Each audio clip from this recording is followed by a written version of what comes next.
She walked into her sister's wedding wearing a dress that cost less than the centerpieces, carrying 5 years of survival on her back like a wound that never healed. The chandeliers above her head burned like accusations. The man across the ballroom had eyes that had seen men die, and somehow, impossibly, those eyes found her. Before the night ended, he would offer her a lie so dangerous it would become the only real thing she had ever touched. If you've ever been invisible in a room full of people who are supposed to love you, stay with me. Drop your city in the comments so I can see how far this story travels. Hit that like button, and don't you dare leave before the end. The dress was the wrong color. Avery Calloway knew it the moment she stepped out of the cab and saw the other women moving through the hotel entrance in their champagne silk and ivory chiffon, their heels clicking confidence onto the marble like they were born knowing how to walk into a room. Her dress was cornflower blue, which had seemed appropriate when she bought it 18 months ago for a conference she ultimately couldn't afford to attend. She had ironed it twice that afternoon on her bathroom floor because her ironing board had a broken leg and Emmy kept trying to sit on it. There was still a faint crease at the hip that no amount of pressing had erased. She noticed it now, standing in the cold October wind outside the Chicago Meridian Grand Hotel, and she genuinely considered, getting back in the cab. She didn't. She paid the driver with 2 crumpled 20s and a 5, calculated that she had $63 in her checking account until the 15th, and walked inside. The lobby smelled like money. Not fresh money, old money, the kind that had been sitting in leather chairs for 3 generations and never once worried about the electric bill. Flower arrangements taller than Avery herself stood in marble urns beside the entrance to the ballroom. White orchids, probably. She didn't know enough about flowers to be certain, but she knew they were expensive, and she knew her mother had selected them, and she knew that her mother had not asked for her opinion about a single element of this wedding. That was fine. That was expected.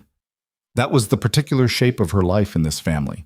She found her name on the seating chart near the entrance, a small white card in a sea of white cards, handwritten in calligraphy, by someone her mother had paid $200 to do something Avery could have done herself in 20 minutes.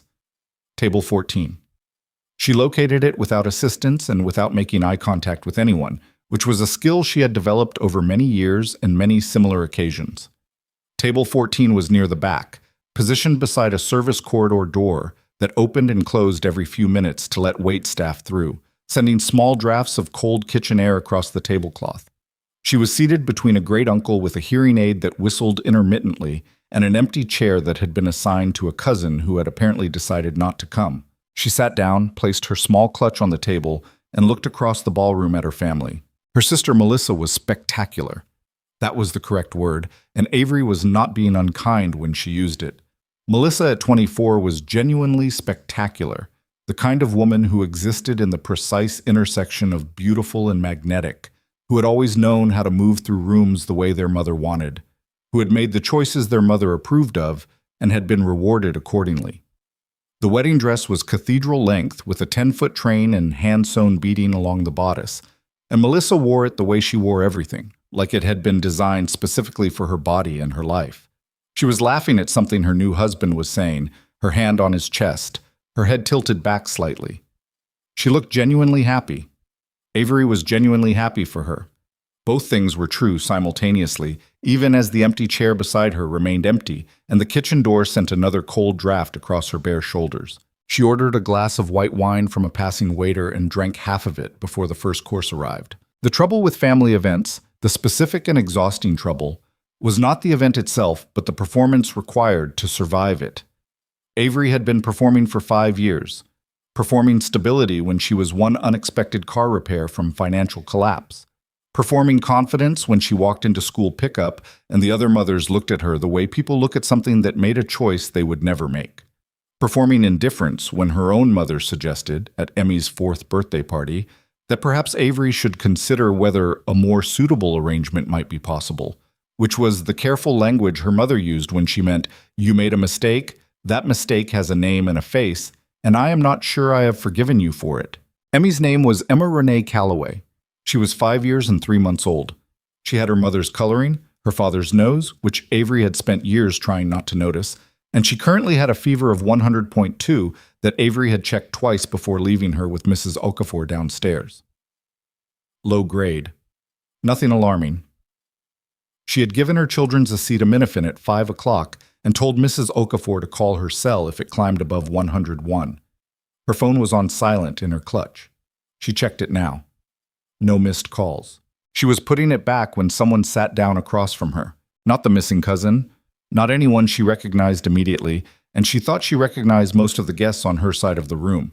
He sat with the particular economy of movement of someone who had been taught or had learned through experience not to waste motion, pulling his chair in close to the table without scraping it, settling his jacket, charcoal, expensive, fitted in a way that did not look like effort, and reaching for the water glass in a single fluid sequence. Then he looked up at her, and she looked at him, and neither of them said anything for a moment that was slightly longer than normal social convention allowed. He was somewhere north of 35, dark hair cut short on the sides, a jaw that looked like it had absorbed several arguments and survived all of them. His eyes were a particular shade of dark brown that she couldn't quite classify in the chandelier light. Not warm, not cold, something more precise than either. There was a scar, small and pale, above his left eyebrow that had the clean geometry of something surgical rather than accidental. He wasn't handsome the way men in Melissa's wedding party were handsome, which was the handsome of gym memberships and orthodontia and an uncomplicated relationship with their own reflection. He was something else entirely, and she registered this observation, filed it, and looked back at her wine. "You're at the wrong table," she said. "Am I?" It wasn't a question. "This is table 14. "I know." She looked at him again. "Your name is on the card?"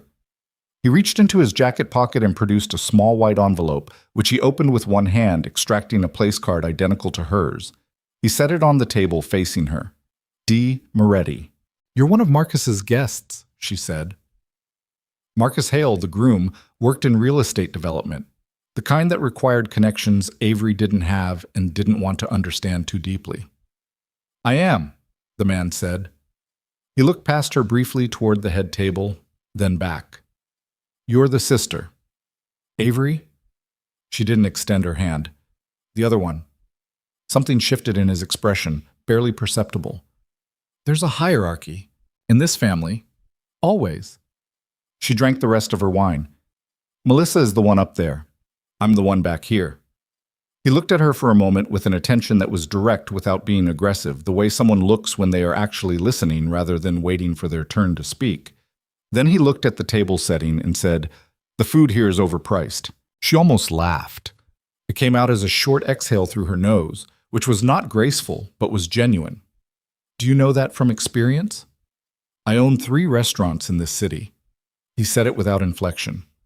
Not a boast, just a fact he was sharing the way someone shares a street address. "The food is fine. The markup is not." "Then why are you here?" Marcus asked me. "We have a business arrangement." He paused. "You?" "My sister is getting married. I wasn't given the option of not attending." He nodded slowly. The great-uncle's hearing aid emitted a brief whistle, and the man across from her didn't react at all, which she found oddly soothing. Most people were unsettled by ambient wrongness. This man appeared to process it and discard it as irrelevant. "Dante," he said. "I'm sorry. My name. Dante Moretti." He said the last name with a particular weight, the way people say names that carry histories. He was watching her the way someone watches when they are accustomed to a name producing a reaction. It didn't produce one. She knew the name the way she knew most things about Marcus's business circle. Peripherally, imprecisely, with the practiced disinterest of someone who had learned that certain categories of men were best approached from a distance. "Nice to meet you," she said. He looked at her for another moment, and she had the strange sensation that she had just passed some kind of test she hadn't known she was taking. The first course arrived. They ate in silence that was not uncomfortable, which was itself unusual. Avery was accustomed to silences with men she'd just met filling with the particular tension of expectation. Someone waiting for her to perform interest or accessibility, or whatever the occasion demanded. This silence was different. It had the quality of 2 people eating food and nothing more, which should have been ordinary but felt, in this ballroom, in this context, almost radical. She was cutting into her salad when she heard Brandon's voice. She registered it the way the body registers temperature, involuntarily, below the level of decision. The voice came from somewhere in the middle of the ballroom, carrying that particular timbre of amplified confidence. The voice of a man who had always been listened to and expected to continue being listened to. She did not look. She kept her eyes on her plate and the muscles in her jaw tightened slightly, and she swallowed and kept eating. Dante noticed. She didn't know how she knew he noticed because she wasn't looking at him, but she felt the quality of his attention shift the way air shifts before weather changes. "Someone you know," he said. "Someone I used to." He didn't push. She was grateful. Brandon Pierce had not appeared on the guest list she'd seen when her mother had shown it to her 3 weeks ago. She'd looked specifically, carefully, the way you check for dangers before entering unfamiliar territory. But here he was, apparently invited by Marcus's side without her mother's knowledge, or her mother hadn't thought to tell her, and either possibility was equally plausible and equally infuriating. He looked the same. That was the first thought, and she hated it. 5 years and he looked exactly the same, which was the particular unfairness of men like Brandon, who moved through consequences without accumulating them.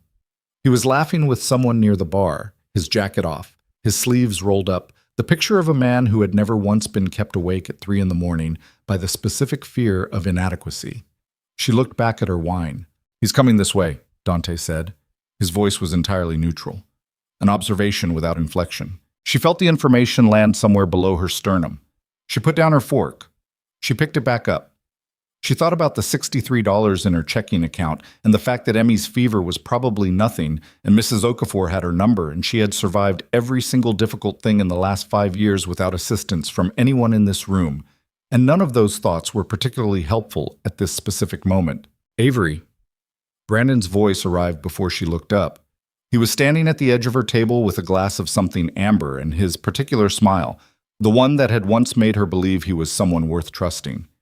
He looked at her dress and she saw it, that fraction of assessment, that almost invisible recalibration of how much she had failed to become what might have been expected, and she kept her expression level. "Brandon, didn't know you'd be here." He glanced at Dante with the brief curiosity of someone who has just noticed a piece of furniture. "You look—" He paused. "Good. You look good." The pause was doing a great deal of work. "Thank you," she said. He leaned against the back of the empty chair like he'd been invited to do so. "How's, He made a small gesture. "Everything." "Fine." "Emmy, right? She's what, 4 now?" "5. "Right." He nodded. "Must be tough. Doing all that." Another gesture, vague, encompassing the whole architecture of a life he had not chosen to participate in. "On your own." She felt the heat rise in her throat, and she did not let it reach her face. This was a skill, too, one she'd learned later than the others. "We're fine," she said. "I'm sure." He smiled at Dante finally, extending a hand. "Brandon Pierce, I know who you are." Dante's voice was quiet and completely flat, and he did not take Brandon's hand. He was looking at his plate. He cut a small piece of salmon with the methodical precision of someone who found the current conversation insufficient justification to stop eating. And he chewed it, and he set down his fork, and only then did he look up at Brandon with an expression that Avery could not immediately categorize. It was not hostile. It was something more specific than hostile. It was the expression of someone who has already completed a calculation and is simply waiting for the other party to catch up. Brandon's hand lowered. "And you are?" he said, with the slight edge of someone recalibrating. "Her husband," Dante said. The word fell into the space between them like something dropped from a significant height. Avery did not move. Her hands were in her lap, and she kept them still, and she breathed through her nose, and she did not look at Dante, and she did not look at Brandon. "I wasn't aware Avery was—" Brandon started. "We're private people," Dante said simply. He reached across the table and touched the back of Avery's hand. A single, brief, deliberate contact, and she felt it travel up her arm and into her collarbone with a voltage that had nothing to do with performance. He withdrew his hand. "Aren't we?" The last 2 words were aimed at her, and they were a question in the plainest possible sense, with an offer underneath them that she was being given exactly 1 second to accept or refuse. She looked at Brandon's face.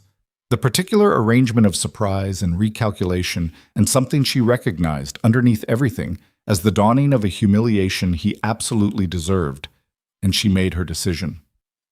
"We are," she said. She picked up her wine glass. "We don't talk about it much." Brandon's jaw worked once. He looked at Dante with a different quality of attention now. Not the brief glance reserved for furniture, but the careful study of someone trying to read a situation that has shifted without warning. What he found there apparently settled the question, because he said, "Right, well, congratulations. I'll leave you to—" Another vague gesture, and then he moved away toward the bar with the slightly reduced posture of someone whose evening had not gone according to its original shape. Avery watched him go. The kitchen door opened and closed behind her, sending cold air across the back of her neck. Then she turned to look at the man across the table. He had returned to his salmon. "That was," she started, "unnecessary, perhaps." He lifted his water glass. "Effective, certainly." "You didn't ask me," she said. "I gave you a second to object. That's not the same as asking." He looked at her. "Would you have said yes if I'd asked?" She thought about Brandon's pause before the word good. She thought about the gesture, the vague, dismissive wave that encompassed 5 years of her life. She thought about Emmy at home with Mrs. Okafor and the $63, and the ironing board with the broken leg. "Probably not," she admitted.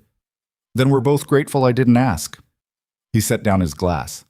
"He'll leave you alone for the rest of the evening, possibly longer." She stared at him. "You don't know that." "I know his type," he said, with the quiet finality of someone who genuinely does. She turned this over for a moment. The ballroom around them continued its orchestrated elegance, the string quartet in the corner shifting into something slower, couples moving toward the dance floor, the chandelier light catching the crystal and throwing small prisms across the walls. She was aware, in a way she hadn't been 20 minutes ago, of how visible this table was from the center of the room. Table 14, which she had filed automatically under marginal, had apparently been assigned to someone important enough that its marginality was a mirage. "Why are you really at table 14? She asked. He was quiet for a moment. "Marcus and I had a disagreement about placement. He suggested I sit closer to the center. I declined." "Why?" "I prefer to see a room rather than be in the middle of it." She looked at him, the scar above his eyebrow, the stillness that he carried like a permanent condition. "What kind of business are you in exactly?" "Legitimate interests," he said. "Restaurants, real estate, some import distribution." "That's a very broad answer." "It's a broad business." He looked at her directly. "What kind of nurse are you?" She blinked. "How do you know I'm a nurse?" Marcus mentioned it. He thought. He paused. "He described you as his wife's older sister who was a pediatric nurse. He said it the way people mention things they consider sad. The phrasing was precise and it was accurate, and it landed with a small, clean pain she had developed enough scar tissue to absorb. "Pediatric floor at Northwestern Memorial," she said. "4th year." "Do you like it?" No one had asked her that question in a long time. Not her mother, who thought nursing was practical but not ambitious. Not her colleagues, who were all too exhausted to ask each other anything personal. Not any of the few dates she'd managed in the last 5 years, which had uniformly ended before anyone got around to asking about her interior life. The question sat in the air with a guileless directness that she found briefly disorienting. "Yes," she said, because it was true. Whatever else was complicated about her life, that part wasn't. Especially with the kids, there's something about... She stopped. She wasn't accustomed to continuing past the short answer. "Go ahead," he said. She looked at him. He was watching her with that same quality of actual attention. No performance of interest, just interest. "You see them come in scared," she said, "and you figure out what they need. It's not always medicine. Sometimes it's just someone who stays in the room. Most people want to leave difficult rooms as fast as possible." She set down her fork. "I've never minded the difficult rooms." He was quiet for a moment. "No," he said. "I don't imagine you have." The string quartet finished their piece and segued into something more energetic. Around the room, people were finishing their first course, standing, moving toward each other with the relaxed momentum of people in the middle of a celebration. Her mother caught her eye from across the room, the brief, calculating glance of a woman cataloging information, and Avery watched her recalibrate visibly at the sight of Dante seated across from her. Even at this distance, even through the crowd, she could read the sequence. Who is that? He appears successful. Why is he sitting with Avery? My mother is staring, Avery said. She's been watching since I sat down, Dante said without turning. That doesn't bother you? People watch me regularly, he said. It stopped being relevant some time ago. She believed this. She believed it completely and without a particular reason she could articulate. There was something about the way he occupied his own stillness. Not arrogance, not the performed ease of men who wanted you to know they were comfortable, but something quieter and less negotiable. Something that had been arrived at rather than constructed. You realize what you've done, she said. Complicated your evening. Replaced one complicated thing with a different complicated thing. He tilted his head slightly. The gesture was small and attentive. Would you prefer I walk it back? I can find Brandon and... No. The word came out faster than she intended. She looked at her plate. No, it's fine. It's just... She exhaled. We've never met. You don't know me. You decided on the basis of a 30-second interaction that I decided, he said quietly, that a man who hasn't paid child support in 5 years should not be permitted to stand at your table and make you smaller than you are. The rest was logistics. The silence that followed was the longest one yet. She looked at him. Marcus told you that too? Marcus tells me things. It's a professional habit of his. He paused. I retain information. You retain that about a woman you'd never met. I retain information about people connected to my business arrangements. You were mentioned. He said it without particular emotion, which somehow made it more rather than less affecting. Avery pressed her thumbnail into her palm under the table, the small, familiar pressure that helped her think. You should know, she said carefully, that I'm not in the habit of accepting things from people I don't know. I know. Or performing roles I haven't agreed to. I understand. Or, she stopped. What exactly are you suggesting we do for the rest of this evening? He was quiet for a moment, and she had the sense that he was choosing words with the same precision he applied to everything else. Nothing you're not comfortable with, he said. If you'd like to continue the evening as you were planning, alone, at this table, watching Brandon periodically attempt to reassert himself, I'll finish my meal and we'll part without further engagement. He set his hands on the table, and she noticed them for the first time. Large hands, careful hands, a small scar on the knuckle of his right index finger that matched nothing. Or, he said, you spend this evening as someone who arrived here with someone, which is, apparently, what you needed without knowing you needed it. She looked at his hands. She looked at his face. She thought about how her mother was still watching. She thought about Melissa, beautiful and spectacularly happy at the head table, who had everything arranged the way it was supposed to be arranged, and had never once had to explain her choices to anyone. She thought about the cornflower blue dress and the crease at the hip and the $63 in 5 years of difficult rooms. You're a stranger, she said. Yes. This is insane. Probably. If Brandon finds out we're lying, but he won't. There was no bravado in it, just the flat certainty of someone who'd managed far more consequential deceptions than this. She put her wine glass down. She looked at the dance floor. She thought about Emmy at home, burning a low fever, trusting her to come back. She thought about how trust worked, the way you extended it into the dark, and either it held or it didn't, and the only way to know was to extend it. One evening, she said. One evening, he agreed. I'm not playing a besotted wife. I'm playing a woman who's been married long enough to be honest. Something that might have been amusement crossed his features, brief and controlled. That suits me better anyway. She nodded once. She straightened her back, which she did automatically in difficult situations. Then she looked at him with the same directness he'd been using on her all evening. You should know something. Tell me. I have a daughter. I don't hide her. I don't apologize for her. If someone asks, I'll answer honestly. He held her gaze. I know about Emmy, he said. 5 years old. You left her with a neighbor tonight because she has a fever. She went very still. Marcus told you her name. Marcus mentioned her once. I remembered. He said it simply, without explanation, without softening it. I'm not asking you to pretend she doesn't exist. The string quartet played. The chandelier burned. Across the ballroom, her mother had turned back to the head table, apparently satisfied with whatever she'd concluded about the man sitting across from Avery Calloway at table 14. Brandon was at the bar now with his back to both of them. "Okay," Avery said quietly. "Okay," Dante said. And that was how it started. Not with a contract or a handshake or any of the formalities that might have made it seem safer. Just a word across a table in a ballroom that smelled like old money, while thunder worked its way in from the lake, slow and certain, the way all serious things arrive. She didn't know, sitting there with her iron dress and her careful posture and her $63, what that single word was going to cost her. She didn't know about Viktor Sokolov or the warehouse by the docks or the cousin she trusted who had already made a different kind of deal. She didn't know that the stillness in Dante Moretti was not the stillness of peace, but the stillness of a man who had built his entire life on the ability to survive. She just knew that Brandon Pierce had looked at her like a footnote in someone else's story, and the man across from her had looked at her like something else entirely, and she was tired, bone tired, the kind of tired that 5 years of single parenthood and hospital shifts and performing adequacy in front of people who'd decided she'd failed had carved into her. And tired people, sometimes, make the only decision available to them. They say yes to the first thing that feels, against all evidence, like solid ground. The rest of the evening unfolded with a strangeness she couldn't categorize.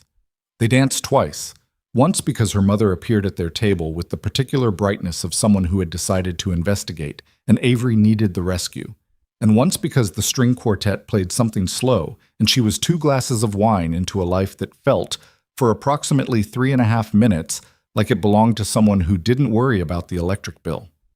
Dante danced the way he did everything, with minimal motion and complete attention, one hand at her waist with a discipline that felt more like restraint than courtesy. Her mother took 11 minutes to ask who he was. "Dante Moretti," Avery said, and she watched her mother's face perform its private calculations. Brandon watched from across the room for an hour and then found somewhere else to be. This was the victory she had not expected. Not the performance of a better life, but the genuine functional relief of a threat that had simply retreated. It was such a small thing. It was enormous. At 9:15, her phone vibrated in her clutch. She checked it immediately, the reflex of a mother who doesn't turn off her phone even at her sister's wedding. "Mrs. Okafor. Fever is 101.1. She wants you, but she's okay. Drink water given." She was standing immediately. She was reaching for her clutch. Dante, who had been speaking with Marcus's project manager across the table, turned toward her with the same quickness she had, and she realized she had made a sound, a small, involuntary intake, and he was watching her with attention that had shifted from social to something more careful. "Emmy?" she said. He stood. "How high?" 101.1. It's still low, it's just, go." He said it without hesitation. "I'll have a car out front in 4 minutes." "I have a cab." "In 4 minutes," he said again. Then, more quietly, "Go get your daughter." She looked at him for a second, this stranger with his scar and his restaurants and his flat certainty, and she nodded, and she went. The car was there in 3.5 minutes. Black, anonymous, driven by a man who did not speak, and took the fastest route to her address with a confidence that suggested he'd made this kind of trip before. She texted Mrs. Okafor. She stared out the window at the city passing. The lit windows, the October rain that had started while she was inside, the lake somewhere dark and enormous beyond the buildings. She thought about what Dante had said about difficult rooms. She thought about the way he'd stood when she stood, the immediacy of it, like a reflex. She was still thinking about it when she reached her apartment building and took the elevator to the 4th floor and found Mrs. Okafor in the hallway with a cup of tea and worry in her face. Emmy was in her bed, awake, flushed, her dark hair damp against her pillow, and she held out her arms when she saw her mother and Avery went to her without a word and gathered her close and felt the small burning heat of her pressed against her neck. "I'm here," Avery said. "I'm here. I'm here." "I was hot," Emmy said. "I know, baby. I know." She pressed her lips to her daughter's forehead. 101.2, her body calculated automatically. "I'm not going anywhere." Emmy was asleep within 20 minutes, her temperature dropping slowly toward reasonable. Avery sat beside the bed for an hour, watching, the adrenaline of the evening settling into its usual residue, exhaustion and clarity, and the particular gratitude of people who love something fragile and get to keep it one more night. She didn't think about Dante Moretti for a long time. When she did, it was late, after midnight, when she was washing the dishes from Emmy's dinner that Mrs. Okafor had left in the sink. She was standing at the kitchen window looking at the wet street below, and she was thinking about the word husband in his mouth, and how completely he had said it, and how completely she had believed it for a fraction of a second before she remembered it was a lie. Her phone buzzed once, an unknown number. A text. "She all right?" She stared at it for a long time. Then she typed, "Fever is down. She's sleeping."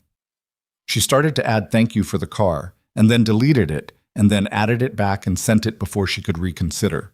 The response came in under a minute. Good. One word. She stood at the sink with the dishwater cooling around her hands and the rain on the window and the small sleeping weight of her daughter down the hall, and she told herself that the evening was over and the arrangement was complete, and she would probably never see Dante Moretti again. Her phone stayed in her hand. 2 days later, a black car appeared outside her apartment building at 7 in the morning. Not a car service. The same car, she thought, the same driver, sitting at the curb with the engine running. She watched it from her kitchen window while she made Emmy's oatmeal, and she told herself it was a coincidence, and she went to work. And when she came home at 5:30 and walked to her door, she found 2 men standing in the hallway outside her apartment who were not building residents, and not her neighbor, and not any kind of person she had seen before. They were large, still, watching her with the calibrated attention of professionals. One of them said, in accented English that carried the specific geography of Eastern Europe, "Ms. Calloway, we'd like to ask you some questions about Dante Moretti." She stopped. Her keys were in her hand. Emmy was inside. She could hear the television, the particular audio signature of the cartoon show that Emmy watched between school and dinner. She could hear it clearly, which meant Emmy was only a door's width away from these men.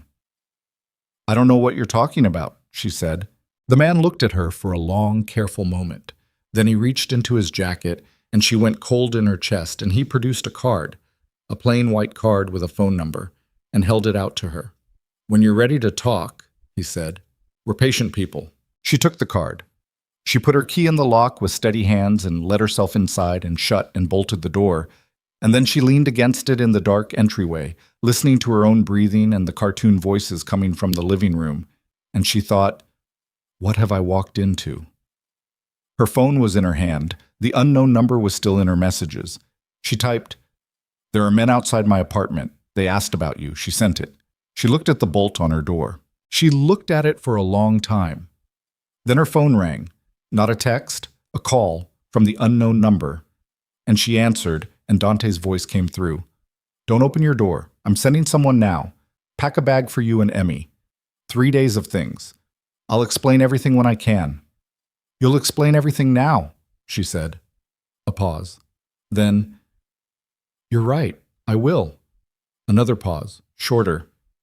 "Avery, I'm sorry. I didn't think they knew about you yet." Yet.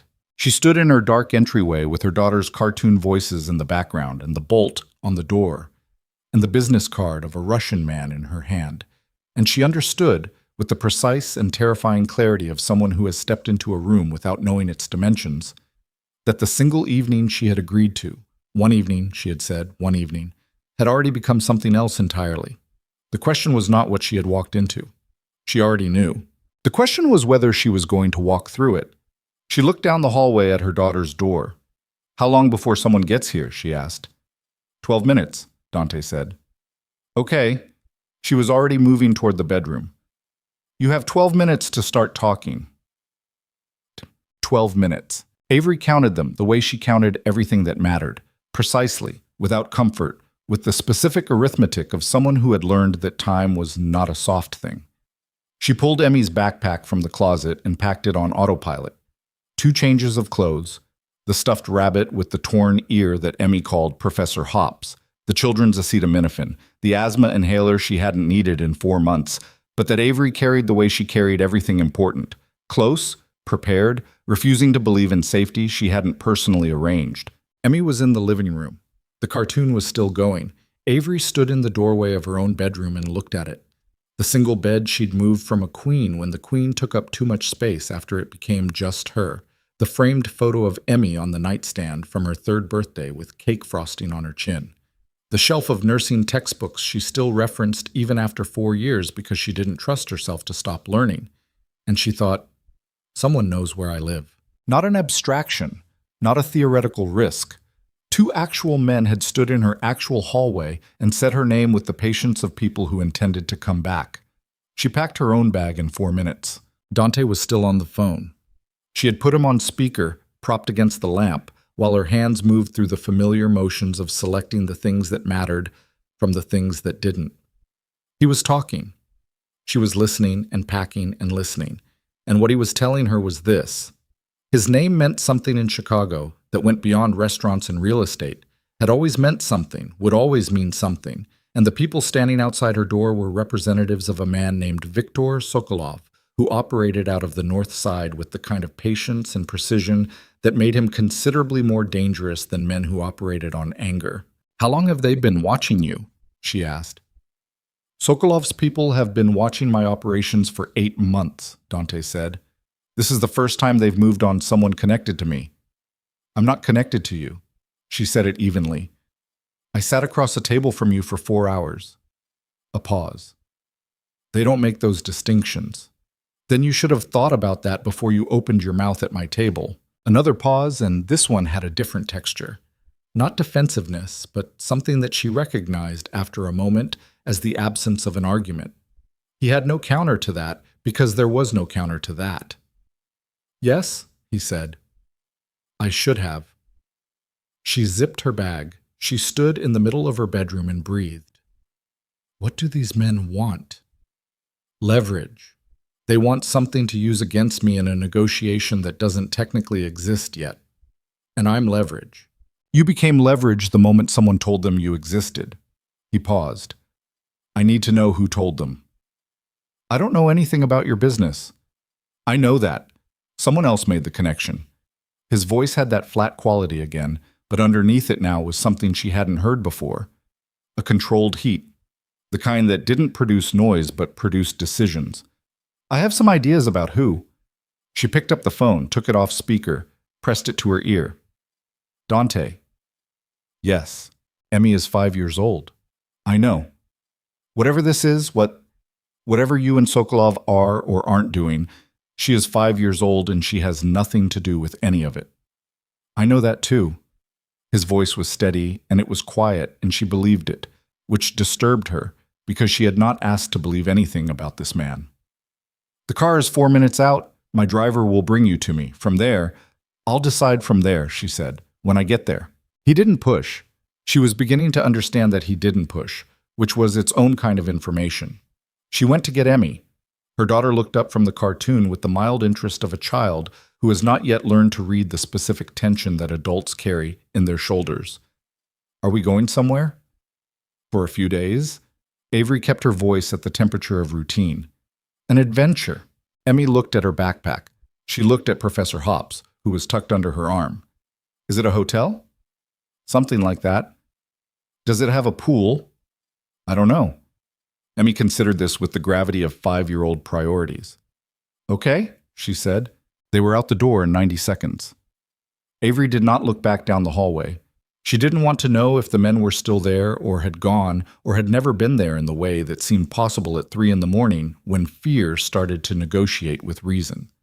She took the stairs, not the elevator, because she had always taken the stairs in buildings she didn't fully trust, and she didn't fully trust any building that housed people who knew her name. The black car was at the curb. The driver got out and opened the rear door without being asked, and Emmy climbed in with the particular confidence of a child who has decided an adventure is an adventure, regardless of its cause. Avery followed, pulled the door shut, and sat in the leather-scented dark, while the city moved past the windows, and Emmy asked the driver his name, and he said, in a voice made entirely of minimum necessary words, Thomas. Like the train, Emmy said. Yes, Thomas said. Emmy accepted this and looked out the window. Avery watched the streets. The Meridian Grand was behind them. The lake was to the east, invisible but present. the way permanent things are. They drove north, then west, then into a district of older buildings with renovated facades, the kind of neighborhood that had been industrial once and retained the bones of it beneath the glass and copper cladding. Thomas stopped in front of a building that was 40 stories of dark glass, with nothing on its exterior to indicate who lived there or what they were. The lobby had security, not a desk attendant. Actual security, two men in dark suits who nodded at Thomas and stepped aside. The elevator required a key card that Thomas produced from his jacket. The floor he selected was 38. Emmy watched the numbers change. 38 is a big number, she said. It is, Thomas agreed. The elevator opened directly into a penthouse vestibule. No hallway, no shared corridor, just a set of double doors that Thomas opened with a second key and held while Avery walked through with her bags and her daughter. The apartment was large in the way that is difficult to describe without making it sound like an advertisement. Floor-to-ceiling windows on three sides, Lake Michigan in the distance, the city between, lit at this hour with that particular orange-white grid that Avery always thought looked like a circuit board from above. The furniture was dark and spare and real, not staged, not designed to perform wealth, but to accommodate a life, with the small signs of actual habitation. A jacket over a chair, 2 cups in the drying rack by the kitchen sink, a book face down on the coffee table. Dante was on a call when they walked in. He was standing near the window, his jacket off, sleeves rolled to the forearm, and he turned when they entered and held up one finger. 1 minute. And Emmy looked at him with the frank evaluation of a 5-year-old cataloging a new element of the landscape. He ended the call in 40 seconds. He put the phone in his pocket and looked at them. At Emmy first, then at Avery, with a quick inventory that was not intrusive but thorough. "You made it," he said. "You said 12 minutes, Avery said. "It was 11. Something shifted at the corner of his mouth. "Thomas drives efficiently." Emmy stepped forward with Professor Hops. "I'm Emmy," she said. "Mom said this is like a hotel. Does it have a pool?" Dante looked at her for a moment. He looked at her the way some adults look at children, calculating the appropriate register, deciding how much of themselves to offer. Then he crouched, which brought him to eye level, and said, "No pool. But there's a window on the north side that shows the lake, and sometimes at night you can see the lights of the boats." Emmy weighed this against the pool option. "Can we look?" "Tomorrow," Dante said. "It's late." Emmy accepted this with the reasonable practicality of a child whose mother had raised her on honest timelines. She looked at Professor Hops. She looked back at Dante. "Okay," she said. He stood. He looked at Avery with the particular question that didn't need words. "Is that all right?" And she recognized it and gave a single nod that meant yes and also meant, "We are not done talking." Thomas had disappeared somewhere.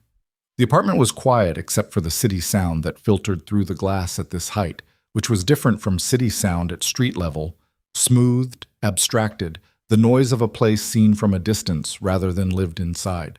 Avery put Emmy to bed in the guest room, large, clean, with a window that faced north as advertised. She sat beside her for 10 minutes, which was all Emmy needed. The fever was gone. The adventure had been, from Emmy's perspective, a success. She went back to the main room. Dante was at the kitchen counter with 2 cups. He didn't ask how she took her coffee. He set one in front of the bar stool, and she sat and he put both hands around his own cup and he looked at her. "Who told them about me?" she said. Not a question this time. "I have a name," he said. "I'm not certain yet." "Tell me the name." He was quiet for a moment. "Your cousin, Daniel Reyes." She sat with this. Daniel was her mother's sister's son, 31, and he existed at the periphery of her family life, present at major events, harmless in the way that people who've never been tested are harmless, which is to say potentially not harmless at all. He worked in finance. He knew Marcus Hale. He had been at the wedding. "You're not certain," she said. 70%, Dante said. The contact between Sokolov's network and someone with access to information about Marcus's guest list traces back through 2 intermediaries to a source I'm still working on. Daniel Reyes had the access. He also has a debt with someone who has a debt with someone who works adjacent to Sokolov's organization. "Adjacent," she said flatly. "That's how these things work. Nobody calls Viktor Sokolov directly." She put her hands flat on the counter. The granite was cold. "Why would Daniel—" She stopped. "He barely knows me." It wasn't about you, Dante said. It was about me. You were incidental. He sold information about Marcus's guest list, which included information about my attendance. The detail about you, he paused, was probably included because you were seen with me. I was seen with you for 4 hours.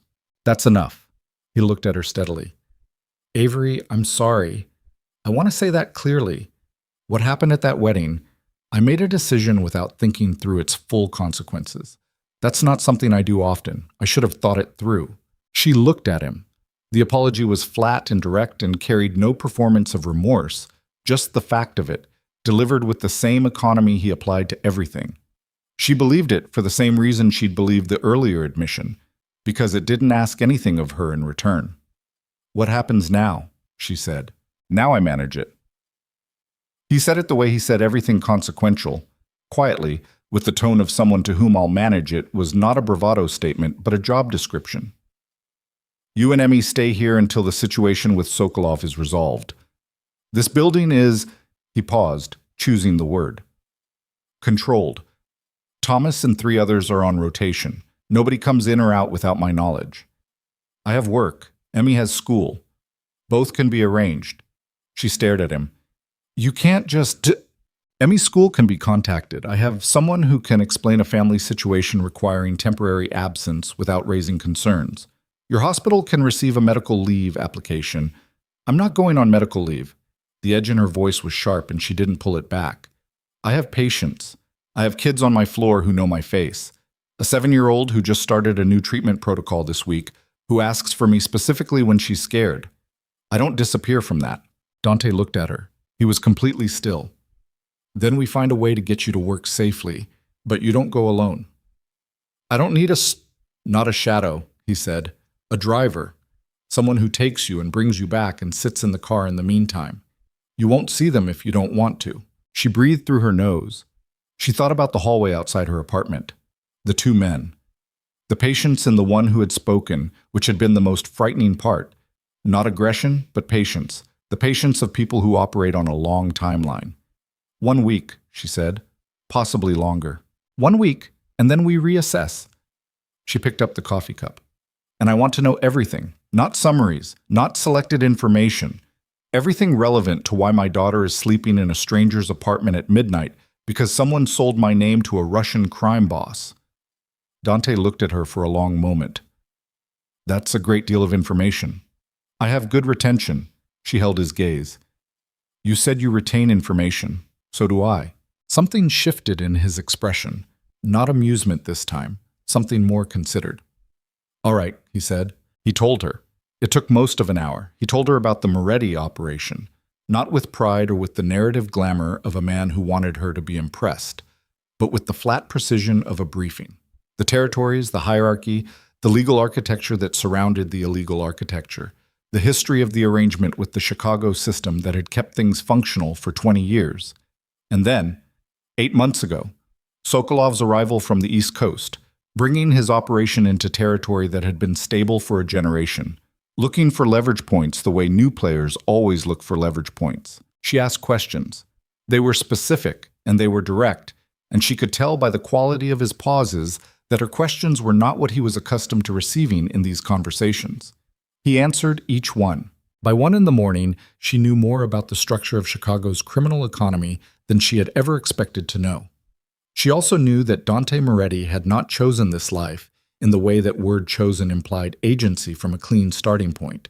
It had been inherited, structured, and by the time he was old enough to understand what it had already been what he was. She didn't excuse it on that basis. She noted it the way she noted clinical information, with precision, without judgment, for the purpose of making accurate decisions. You should sleep, he said. I'm not tired. She was exhausted. There was a difference. The room beside Emmy's is prepared. He looked at his coffee cup. I'll be on the couch if... You're not sleeping on your own couch, she said. I rarely sleep, he said, which was not said for effect. It carried the weariness of a fact that had long since stopped being remarkable. She looked at him across the counter, this man who had crouched down to eye level for her daughter, who had told her the truth for an hour without asking her to find it acceptable, who was now proposing to sleep on a couch in his own apartment because he had put her in a situation she hadn't agreed to and apparently still felt obligated to absorb the inconvenience himself. "There are two sides of a bed," she said. "That's an architectural fact, not an invitation. I'm telling you so you don't injure yourself being noble on a couch." He looked at her. "I have a 7-year-old patient," she said, "who I need to be functional for in approximately 6 hours. That requires horizontal sleep. Take the other side, or don't." A pause. "All right." It was the least romantic arrangement she'd ever made, and it was somehow more intimate than anything she'd managed in 5 years, which told her something about the state of her life that she filed away for examination at a later date. She slept. She didn't expect to, but she did. The specific deep sleep of a body that had been running on fear adrenaline all evening and finally found a container that felt, in some animal part of her nervous system, secure. She woke once at 4 when Emmy called out from the next room. A bad dream, nothing more. And she was up and down the hall and back before the sound had fully resolved, and she lay back in the dark and listened to Dante's breathing, which was steady and quiet and already awake. "She okay?" he asked. "Dream." Avery stared at the ceiling. "She gets them sometimes when her environment changes.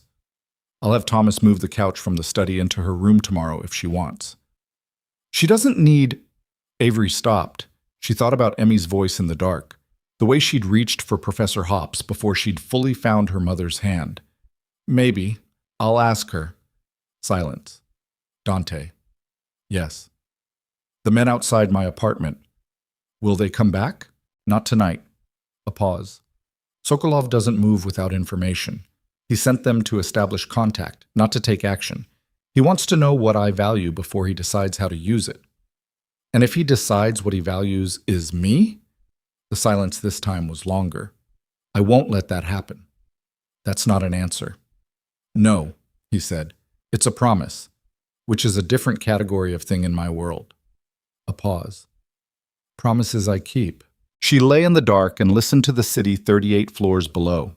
She thought about the word promise and the particular weight it carried in a man's voice when he said it without softening it. She thought about how she had come to this room by a chain of decisions, each of which had seemed reasonable in the moment, and collectively had led to a place she could not have predicted from any earlier point on the map. This was the nature of threshold moments. They didn't announce themselves. They dressed like ordinary evenings and sat across tables at other people's weddings. She was almost asleep again when her phone lit up. Not a call. A text. From a number she didn't recognize that said, "He can't protect you from what's coming. Talk to us before he makes you part of something you can't walk away from." Below it, a photo. She sat up.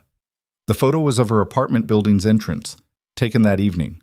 She could tell by the light, the wet pavement from the rain. The timestamp in the corner said 11:47 p.m.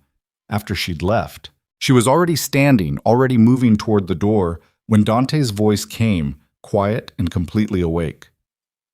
"What is it?" She turned on the bedside light and held the phone toward him. He sat up, took it, looked at the screen for a long, still moment, and his face did what she hadn't seen it do before. The stillness calcified into something harder and colder, something that had nothing to do with composure and everything to do with the opposite of it, contained. He set the phone down on the nightstand with the careful placement of a man deciding not to throw it. "They have someone in the building," he said, quietly. "The photo was taken after we left." "Yes." He was already reaching for his own phone, which means they were inside the building, or watching it closely enough to have a sight line to the entrance. She heard her own voice, steady, which was not what she felt. "That's not patience, Dante. That's surveillance." "I know what it is." He was on his phone now, typing fast. She looked at him. She looked at the light on Emmy's door, which she'd left cracked. She thought about the hallway outside her apartment, and the business card, and the accented English, and the patience, the terrible patient quality of it, and she understood now in a way she hadn't fully understood 4 hours ago that this was not a situation that resolved with a conversation. This was a situation that had a shape, and the shape was not something she could stand outside of. She had been made part of it, by Daniel Reyes, if Dante was right, by her own face in a room with the wrong man, by the complete accident of a cornflower blue dress and a wedding she hadn't wanted to attend, and a stranger who had said one word across a table. Husband. She sat on the edge of the bed and put her face in her hands and breathed through her palms. She heard Dante's voice, low and controlled, on the phone. She heard Emmy shift in the next room. She heard the city below, indifferent and continuous. Then she heard something else, a sound that shouldn't have been there, a small structural sound from the direction of the main room, the particular acoustic signature of weight on a floor that had been quiet for hours. She and Dante both heard it. He was off the phone in one motion, on his feet, and she watched his face complete a transformation she hadn't seen before and hoped she could forget. Every layer of the man she had been talking to disappearing beneath something older and more precise, and completely without the restraint that made him. The sound came again, not a settling creak, not the ambient complaint of an old building adjusting to temperature.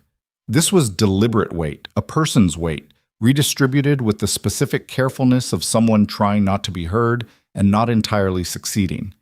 It came from the direction of the main room, somewhere near the kitchen corridor, and it had the quality of a sound that had already been happening for several seconds before either of them consciously registered it.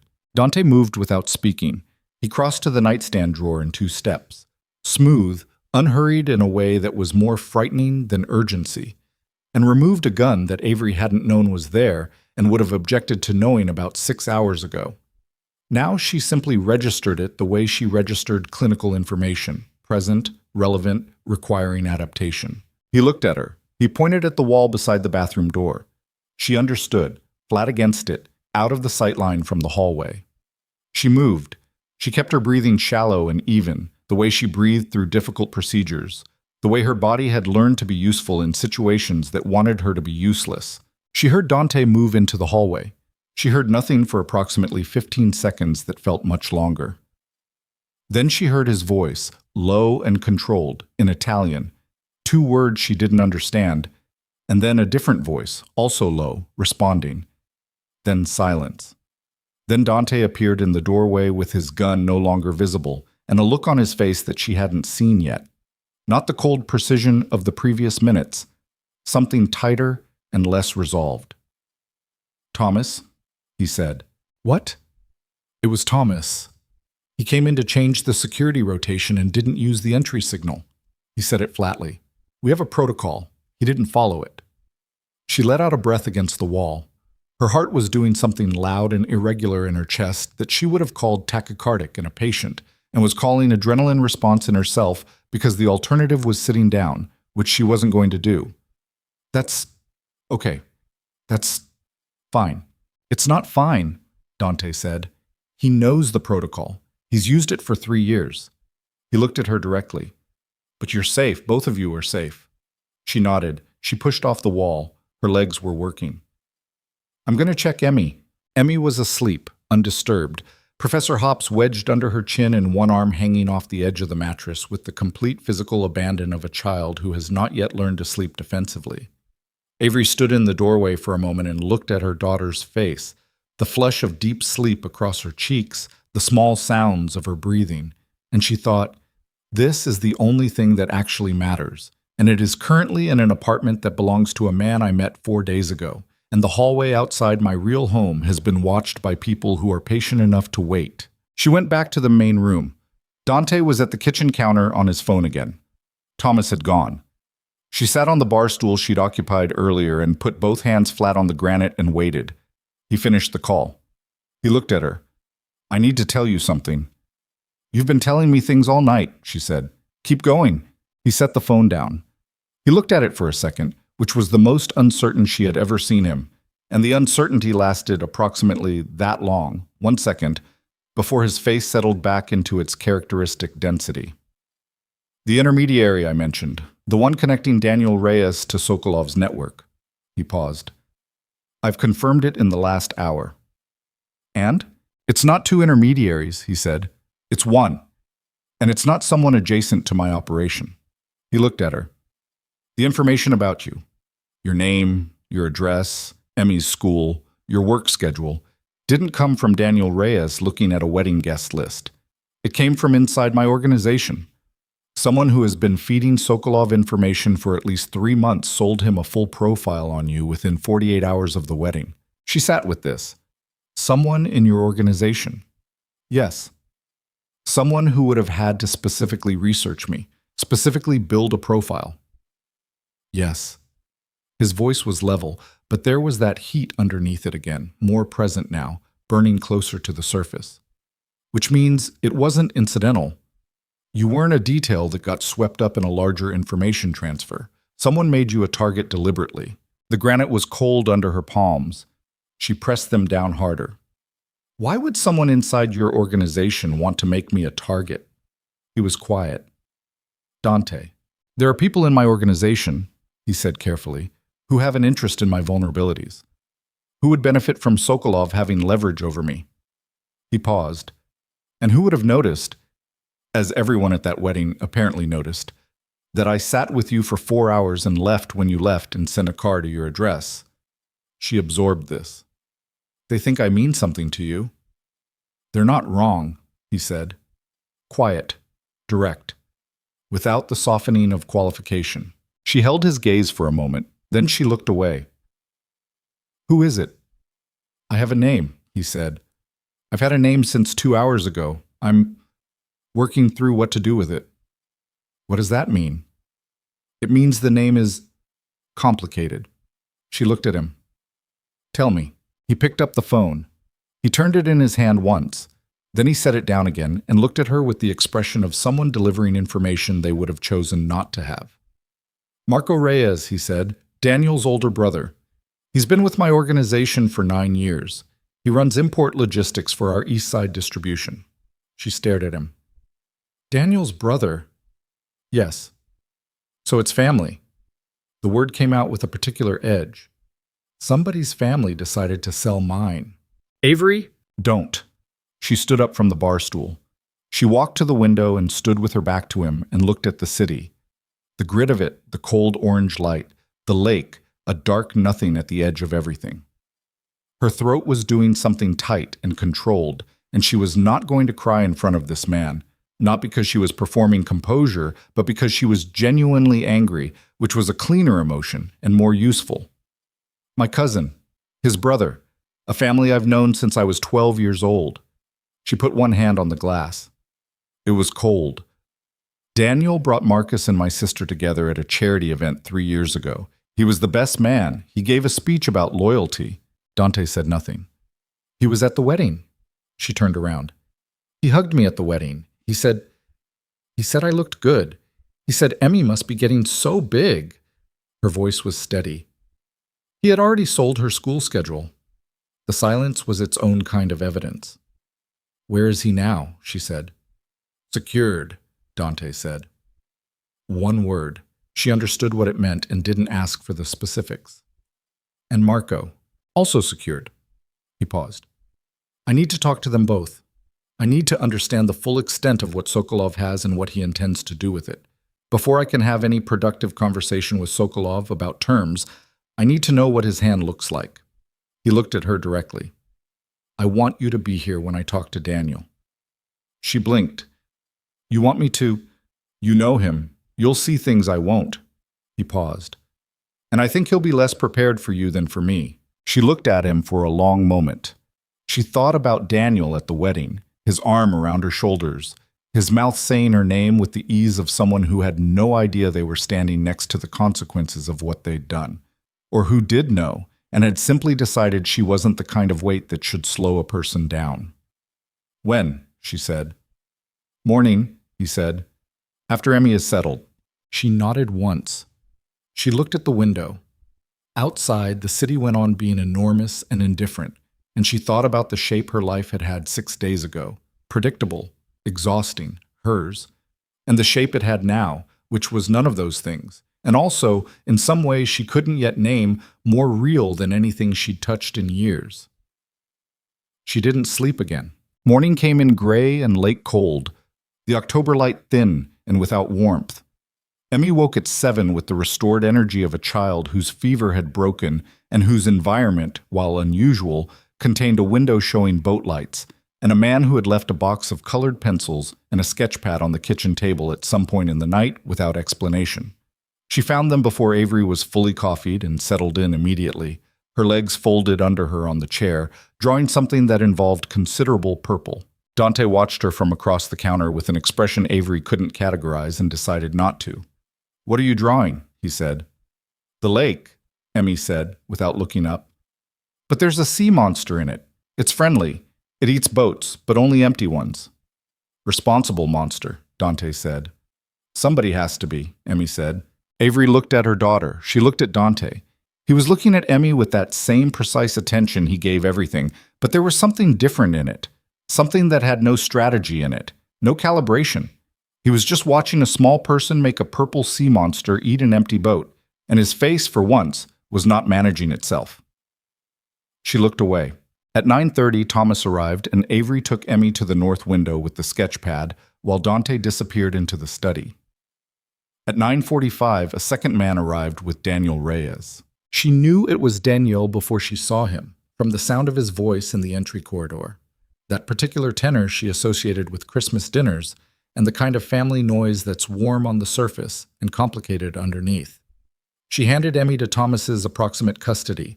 "Stay here. Show him the sea monster. I'll be back." And she walked down the hall to the study. Daniel was seated. He looked smaller than he had at the wedding. People usually did when the room had removed their options. He was 31, medium build, the kind of face that read as trustworthy in the specific way that people who've learned to use trustworthiness as a tool look trustworthy. Open, slightly earnest, the architecture of someone you'd cash a check for. He looked up when she walked in, and she watched the sequence cross his face.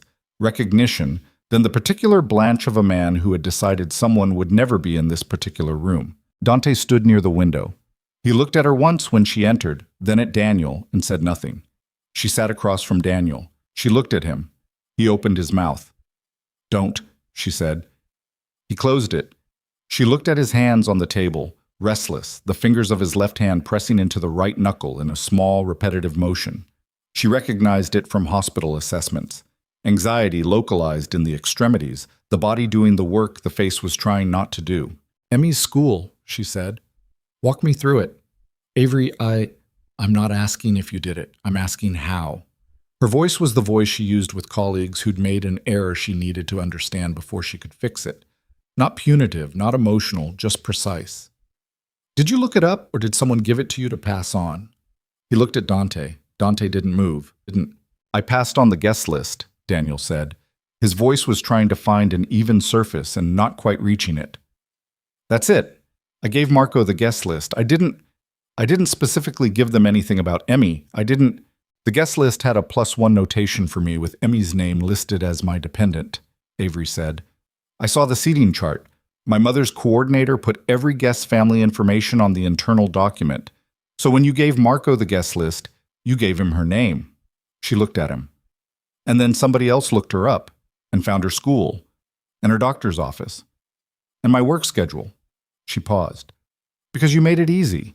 Daniel's jaw moved. "I didn't know what they would do with it." "What did you think they would do with it?" "I thought it was about Moretti. I thought they just wanted to know who he'd been talking to. Business intelligence. That's how Marco described it. That's what—" He stopped. He rubbed his face with both hands. "I owed money. Marco knew about it and said he could make it go away if I did one thing. One small thing. I didn't know it would—" "One small thing," Avery said. He looked at her.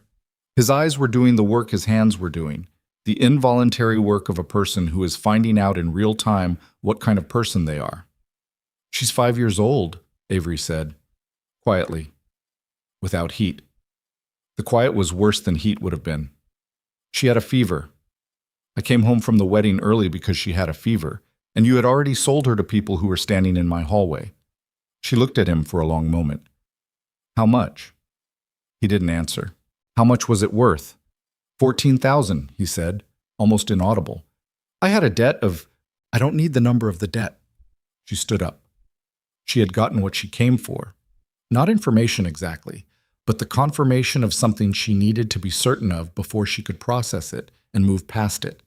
The confirmation that it had been real, that it had been deliberate, that Daniel Reyes had looked at the weight of her daughter's name and measured it against $14,000 and made a choice that people were capable of making. She walked to the door. "Avery," his voice cracked at the edge. I'm sorry. I didn't know what they... She stopped with her hand on the door. She didn't turn around. The 7-year-old I mentioned, she said, on my floor at Northwestern. New treatment protocol. She's scared every day and she asks for me by name. She paused. I have kept going into that room every shift for 6 weeks because she needs someone in it. Not because it's easy, because she's worth it. She opened the door. You should think about what you chose to be worth. She walked out. The hallway was dim and quiet. She stood in it for a moment with her back against the wall and her eyes on the ceiling, and she breathed through her nose, 1 count of 4 in, 4 out, the way she'd learned to decompress between difficult rooms. Her hands were steady. Her chest was not. She heard Dante's voice from the study, low and unhurried, continuing the conversation she had left. She heard Daniel's responses, shorter, quieter, the words of a man who had lost the ability to manage his own narrative and was now simply answering questions. She walked back to the main room. Emmy had progressed from the sea monster to a more ambitious composition involving what appeared to be a building with windows on all sides and a small figure in each one. Thomas was sitting across from her with the particular stillness of a man who has been asked to observe and is doing so conscientiously. "Mom," Emmy said without looking up. "What's Dante's last name?" "Moretti," Avery said. "How do you spell it?" She spelled it. Emmy wrote it in careful block letters at the bottom of the drawing, under the building. Then she held it up. "I made his apartment," she said, "with us in the windows. And him. And Thomas." Thomas looked at the drawing. "I'm bigger than the windows," he said. "Artistic choice," Emmy said. Avery sat down. She put her arm around her daughter, and Emmy leaned into her without looking up from her work. The automatic gravitational comfort of a child who has always known exactly where her safe point is in a room. Avery put her chin on top of Emmy's head and closed her eyes for a moment. Dante came out of the study at 11:15. He found her in the kitchen, standing at the counter with a glass of water, looking at the window. He stood on the other side of the island and said nothing for a moment. "Marco is talking," he said. "The full scope of what he gave Sokolov is broader than I thought." She looked at him. "How broad?" "Supply routes, personnel. 3 of my warehouse locations." He paused. "The information has been going across for 6 weeks. Before the wedding. Before you." He said it directly, taking the shape of it himself, not asking her to carry it. "This wasn't opportunistic. Sokolov has been building a case for a strategic move on my operation, and Marco has been the architect." He set both hands on the island. "And I didn't see it." She looked at him. This man who saw everything and had missed this. "What does that mean for the situation with Sokolov?" "It means," Dante said slowly, "that the negotiation I was planning, a face-to-face, controlled, on my terms, is more complicated. He has more leverage than I believed, which means I go in weaker, or..." He stopped. "Or," she said, "or I change the terms of the conversation entirely." He looked at her. "I've been contacted by someone inside Sokolov's organization, a lieutenant. He's willing to provide information about Sokolov's planned timeline in exchange for consideration. If I take that meeting..." He paused. "It carries risk. The meeting point is Sokolov's territory." "Then don't take it." "If I don't, Sokolov moves within the week. On my warehouses, my routes, possibly on the people I have in place." He held her gaze. "Possibly on you, because Marco confirmed that Sokolov knows about you, knows you're here and intends to use you in the first conversation with me as a demonstration of his position." The kitchen was very quiet. Outside the window, the city moved on its axis, indifferent. "He wants to use me to show you he can," she said. "Yes." She put the water glass down carefully. She thought about what it meant, the specific architecture of being used as a message, not as a person, as a sentence in a conversation between men who had decided she was a useful piece of punctuation. Her jaw tightened, her throat tightened, and underneath both of those, something that had been building since the hallway outside her apartment 2 nights ago. Since the patience in that man's voice, since the photograph with the timestamp, since Daniel Reyes' hands pressing knuckle to knuckle in a gesture of a guilt that had arrived 6 hours too late, that something resolved itself into a clarity she hadn't expected. "I want to be in the room," she said. Dante looked at her. "The meeting with Sokolov. When you talked to him." She looked at him directly. I want to be there. Absolutely not. He wants to use me as leverage. She held his gaze. Then show up with the leverage already in the room. Show up with me present and willing. Change what the leverage means. She paused. You said I wasn't what you expected. This is different. How? These are not people who, Avery, these are people who have used civilians as messages before. In the literal sense, I'm not putting you in that room. You don't put me anywhere, she said. I decide where I go. She put both hands on the island, mirroring him, which she did deliberately. You need the terms of that conversation to shift. I am the thing that shifts them. If I walk in there myself, not as something he took, not as a victim, but as a woman who came on her own terms, that changes his read of the situation completely. It changes his read of you. Dante stared at her.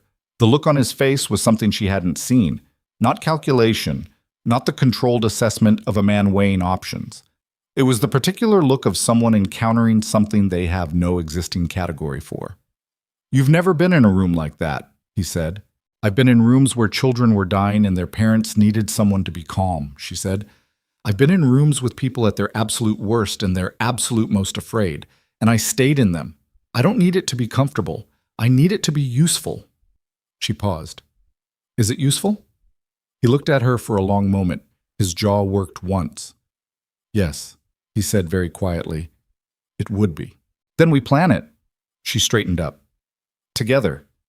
You don't make decisions about my presence without me in the room for those decisions either. That's the terms. He looked at her, and then he said, When did you decide to stop being afraid? I didn't, she said.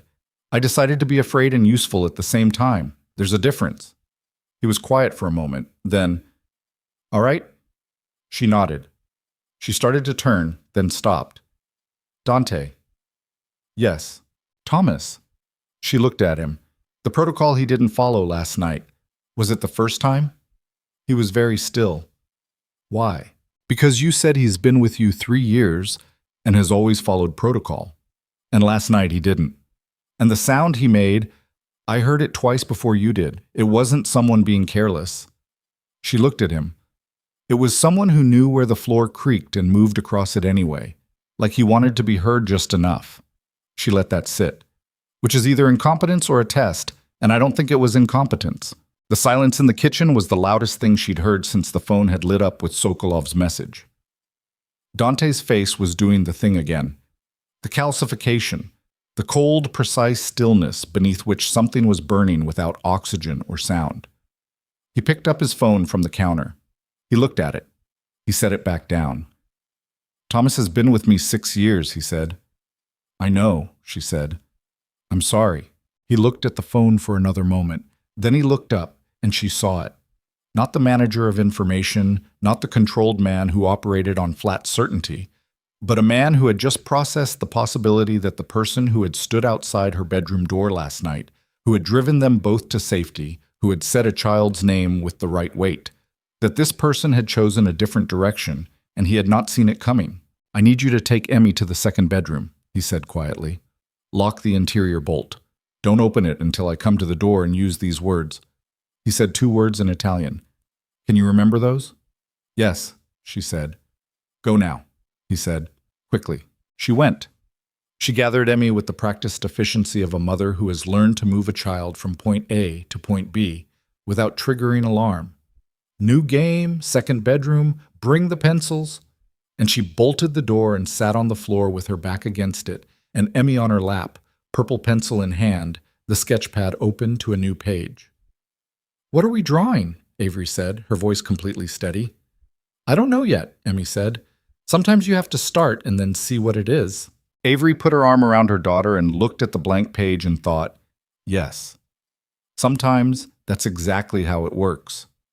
Outside the door, she heard Dante's voice, measured, quiet, the voice of a man who had built his entire life on knowing who to trust and was now having a conversation with the cost of being wrong about it. She couldn't make out the words. She didn't need to. She knew the shape of the conversation from the sound of it. She pressed her back harder against the door. And then Dante's voice stopped. And there was a silence that had a different quality from all the silences before it, heavier, more deliberate, The silence of a room in which something had just been decided that could not be. The silence lasted 11 seconds. Avery counted them against her daughter's breathing. Emmy still drawing, pencil moving in small, careful strokes across the paper. Her body warm and loose against her mother's chest, with the complete trust of a child who has decided that wherever her mother is where safety lives. 11 seconds of a silence that had weight and texture and the specific density of something irreversible. Then Dante's voice again, 2 words, low and flat. Then nothing. Then footsteps, 1 set, measured, coming toward the bedroom door. The knock was 3 counts. Then his voice, the 2 Italian words he'd given her, and she reached up and drew the bolt, and he opened the door and looked at both of them on the floor. His face was the controlled mask, all the way on, all the way locked. But there was something at his collar, a small smear, dark at the edge, that she recognized from years of clinical work as blood that wasn't his, or was. And she filed the observation and did not ask. "We're moving," he said. 5 minutes. "Thomas," she said. "Handled." He said it in the voice that meant the question was closed. "There's a secondary location. Safer. I should have taken you there initially." He looked at Emmy. "Emmy, we're going on another drive." Emmy looked up from her drawing. She looked at him with the frank assessment of a child calibrating adult faces. "Are you okay?" she asked. Something crossed his face, too fast to name, gone before it resolved. "I'm fine," he said. "You look like you need water," Emmy said. "That's what Mom says when someone looks wrong." "Your mother is usually right," he said. "I'll get water in the car." Emmy accepted this and stood up, gathering her sketchpad with the practical efficiency of a child who has decided to trust a situation. Avery stood beside her and looked at Dante, and he held her gaze for exactly long enough to communicate. "Later, I will tell you. Not now, not in front of her." She nodded. They left in 4 minutes. The secondary location was a brownstone in Wicker Park, 3 stories, indistinguishable from its neighbors, except for the steel core door and the window glass that Avery noticed, when she pressed her palm to it, did not flex. A woman named Carla ran it, 50s, gray-streaked hair, the specific competence of someone who had been doing a difficult job long enough to make it look like nothing. She showed Emmy the kitchen with the directness of someone who knew that children needed orientation and practical information before they needed reassurance. "You like eggs?" Carla asked. "Scrambled," Emmy said. "Good. Only kind I make." Emmy followed her to the kitchen without a backward look. Avery turned to Dante. They were in the front room, low light, the street visible through the treated glass in a slightly distorted way, like looking through water. He was standing near the fireplace that hadn't been used recently, his jacket off, and she could see now. Yes, his own. A cut along the left forearm, not deep, dressed badly with something from what looked like a first aid kit grabbed without much care. She crossed the room. She took his arm without asking permission, the clinical hold, wrist to elbow, and looked at the wound. 3 inches, clean edge, not requiring stitches, but requiring better than what he'd done to it. "Do you have a kit?" she said. "Carla, tell me where it is." He told her. She got it. She sat him down on the fireplace bench and cleaned and dressed the cut with the same hand she used for 7-year-olds and 40-year-olds and every age in between. Steady, efficient, impersonal in the way that isn't cold, but is specifically not personal because the work requires it. He watched her hands. "Thomas," she said, not looking up. "He made a choice," Dante said, quietly. "Was it Sokolov?" "Yes. He'd been turned 4 months ago. The entry last night was a signal, letting Sokolov's people know our exact location, confirming we were there." He paused. "If I hadn't been awake—" "You were awake," she said. "I'm usually awake," he said. Not bravado, just the weariness of a man describing his own condition. She pressed the last piece of tape down. She held his arm for a second, checking the pressure, then let go. She sat back. She looked at him. The scar above his eyebrow, the jaw, the dark eyes with the specific quality she still couldn't name, which she was beginning to think was the look of a man who had been alone with his own intelligence for a very long time. "The meeting with Sokolov," she said. "What changed with Thomas?" "The timeline moved." He looked at the window. "Sokolov knows Marco talked. He knows the information transfer was identified. That removes his advantage of surprise, which means he'll move to consolidate before I can respond. He paused. He's called a meeting. He called it 2 hours ago, through an intermediary. His terms, a warehouse on Halstead, near the docks. Tonight at 10. He wants to present his position directly. He looked at her, which means he's bringing the full weight of what he has. And you. I'll bring mine. He looked at the window. He'll expect me to come with men and money and the architecture of a negotiation, the leverage dance. He paused. What he won't expect is me, she said. Avery, we already discussed this. We discussed a different version of this. What I was imagining was controlled on my terms, with time to prepare. He looked at her directly. This is a warehouse on Halstead at 10 o'clock tonight, with a man who has already demonstrated he is willing to put a child's schedule in a file and call it leverage. The answer is no. She held his gaze. What does he gain if I'm not there? He gains... What does he gain? She said it again, slower, clinical. He gains the ability to define me, to present me as the thing you're afraid of losing, to use the fact of my existence as the sentence that ends your position in this city. She leaned forward slightly. If I walk into that room on my own 2 feet, I remove that sentence. I replace it with something he doesn't have a word for. A woman who isn't afraid of him. Who isn't afraid of you. She looked at him. That's not weakness. That's the only leverage you have that he can't prepare for. The fireplace bench was cold beneath her. The room was quiet. In the kitchen, she could hear Emmy asking Carla something about the scrambled eggs. You're a pediatric nurse from Wicker Park, Dante said. Not unkindly, precisely. I'm a woman, she said, who's been managing situations that are bigger than her for 5 years without anyone in her corner. I know how to read a room. I know how to read fear in people who are trying to look like they don't have it. She looked at him. And I know how to stand in a room where someone wants me to flinch and not flinch. He looked at her for a very long time. If anything at all goes wrong, he said, nothing will go wrong. You don't know that. Neither do you, she said.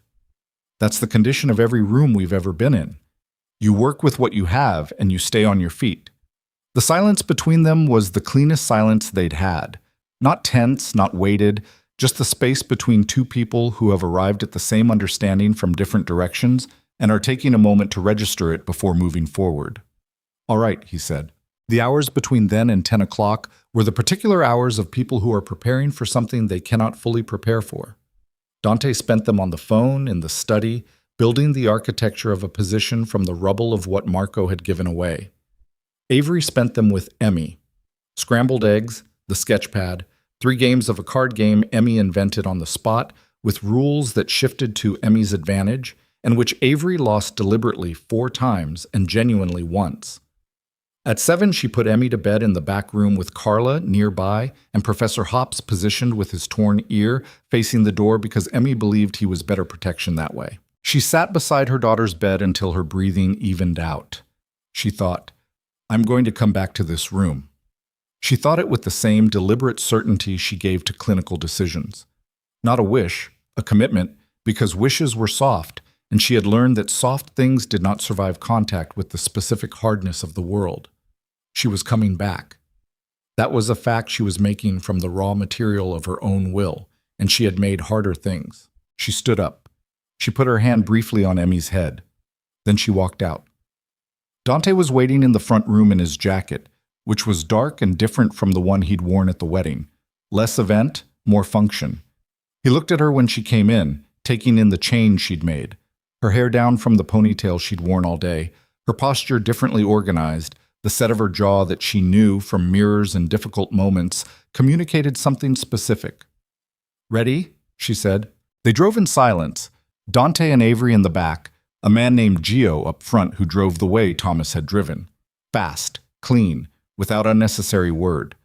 The streets of the city moved past the windows, and she watched them with the particular attention of someone memorizing a route they intend to take back. The Halstead warehouse sat back from the road behind a chain-link apron, a low industrial building from the previous century with its loading bays facing the dock channel. The kind of building that had been used for everything across its life, and wore the evidence of all of it. Rust at the joints, oil stains on the concrete apron, fluorescent light visible through the high windows that gave the exterior a cold white glow against the October dark. Dante looked at it from the car. He said, without turning, "There will be 8 of his men inside, possibly more." He paused. "They won't touch you without his instruction." "I know," she said. "If he gives that instruction, he won't." She looked at the building. "I won't give him a reason to." He looked at her profile for a moment. She felt it. "Avery?" "Yes." "For what it's worth." He paused. "I see you. I want to say that before we go in. I see exactly what you are." She absorbed this. She thought about invisible women in rooms where people weren't seen, and 5 years of performing adequacy for people who'd already decided she'd failed. She thought about a man crouching to her daughter's eye level at midnight without being asked, about a car that arrived in 3.5 minutes because he'd said 4. "I know," she said, quietly. "I know you do." They got out of the car. The warehouse interior was what she had expected, and worse, in the specific way that real things are always worse than imagined ones. Not the wrongness of surprise, but the wrongness of confirmation. The space was perhaps 100 feet across, with concrete pillars rising to the steel truss ceiling and the fluorescent tubes throwing a flat, uninflected light that robbed everything of shadow and made every face look like a version of itself stripped of ambiguity. 8 men. She counted them from the entrance, placed them in the space, 3 flanking the left wall, 2 near the loading bay doors, 1 at each of the 2 rear exits, and 1 standing directly behind the man in the center of the room. Viktor Sokolov was shorter than she had imagined. This was always the way. Men who occupied enormous space in other people's lives were frequently smaller in their bodies than the room had been told to expect. He was perhaps 5'10", stocky in the particular way of a man who had been physically powerful and had converted it into something more sedentary with age. 60, possibly, with close-cropped gray hair and a face that had the specific topography of someone who had spent decades making decisions and not losing sleep about them. He wore a good suit. He looked at Dante when they entered, and then he looked at Avery, and she saw it. The recalibration, the adjustment, the brief internal process of a man encountering something he had not filed in his advance preparation. She held his gaze. Dante walked forward. She walked with him, not behind, at his left shoulder, and she felt the quality of attention in the room shift as they moved.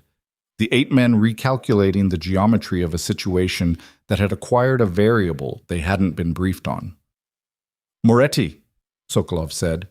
His English was accented but precise, the English of a man who had learned it as a tool and used it efficiently.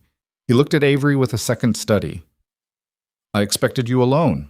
"I rarely do what's expected," Dante said. "Who is she?" Dante said nothing. He looked at Sokolov with the flat dark eyes and the complete stillness, and let the silence work the way he let all his silences work, as a pressure system, accumulating. Avery spoke. "I'm the woman you put in a file," she said. Her voice was level, and it was clear, and it carried across the concrete floor without effort. "The one with the school schedule and the doctor's appointments?" She looked at Sokolov directly. "I thought you should see what that file looks like in person." Sokolov looked at her for a moment. Something moved behind his eyes, calculation, adjustment, and underneath both of those, something she recognized from 20 pediatric intakes a month. A person encountering something they hadn't allowed themselves to anticipate and scrambling to absorb it without showing the scramble. "Brave woman," he said. "Carefully. Practical woman," she said. "You built a position around my being a vulnerability.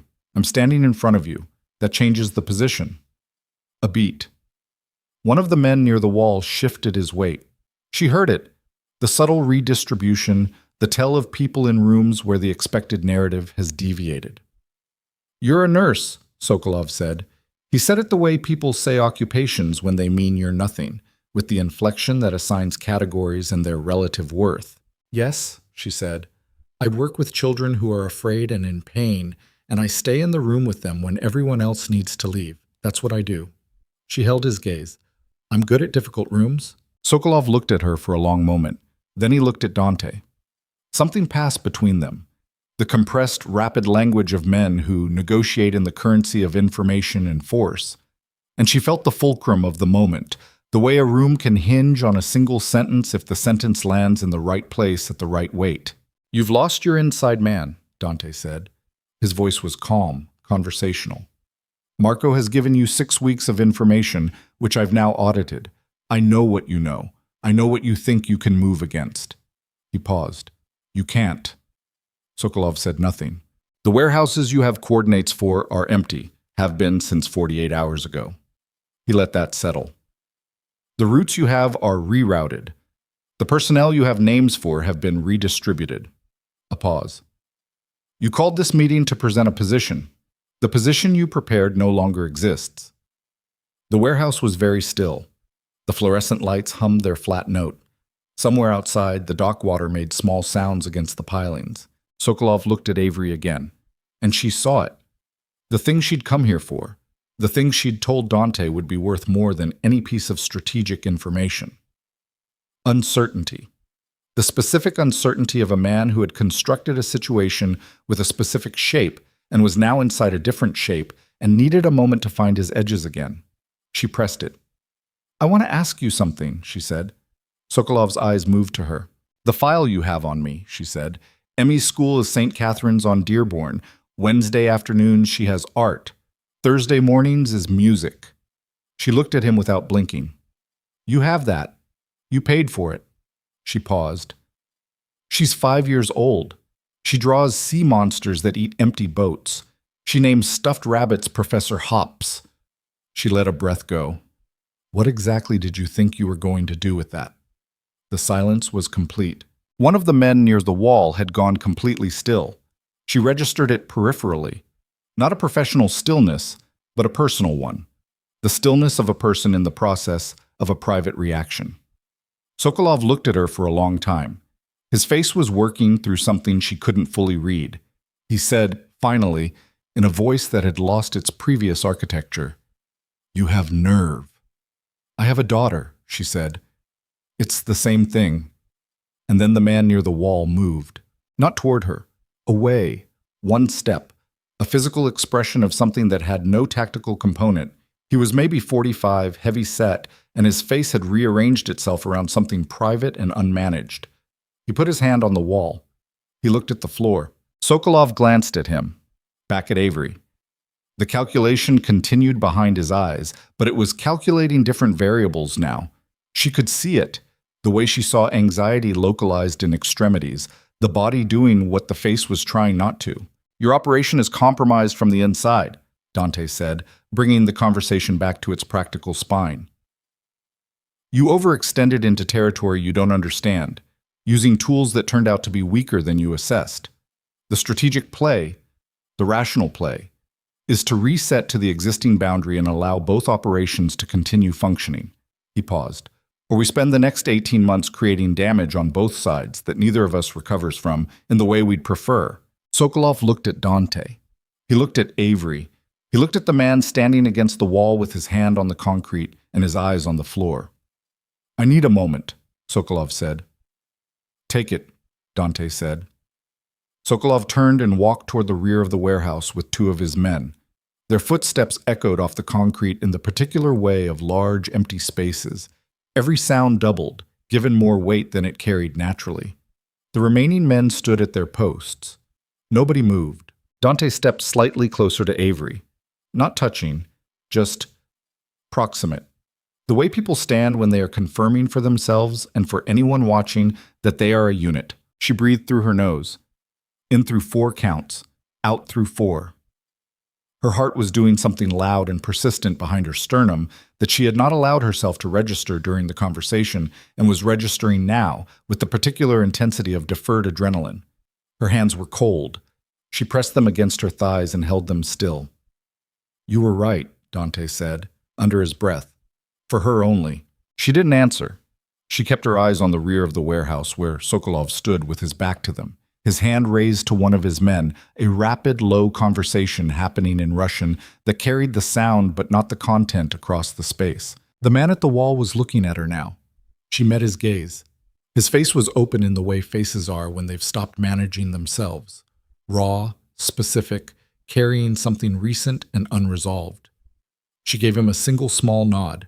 the way she nodded to parents in hospital corridors who needed acknowledgement without conversation. He looked away. Sokolov turned. He walked back across the warehouse floor with a different gait than the one he'd arrived with.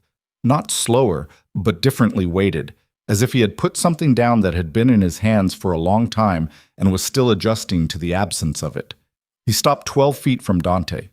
He looked at Avery once more with an expression she could not fully categorize. Not respect, not exactly, but something that had respect as a component. "The boundary," he said.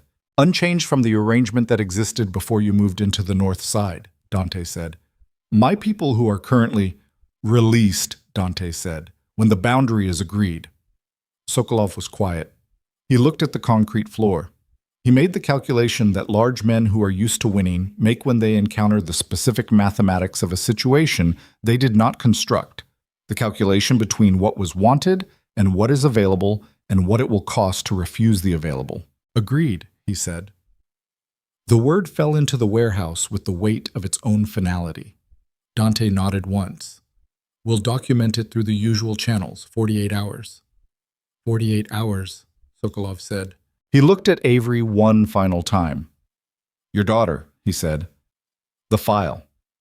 He reached into his jacket and produced a phone. He handed it to one of his men, said something in Russian. The man tapped the screen 4 times and showed Sokolov the result.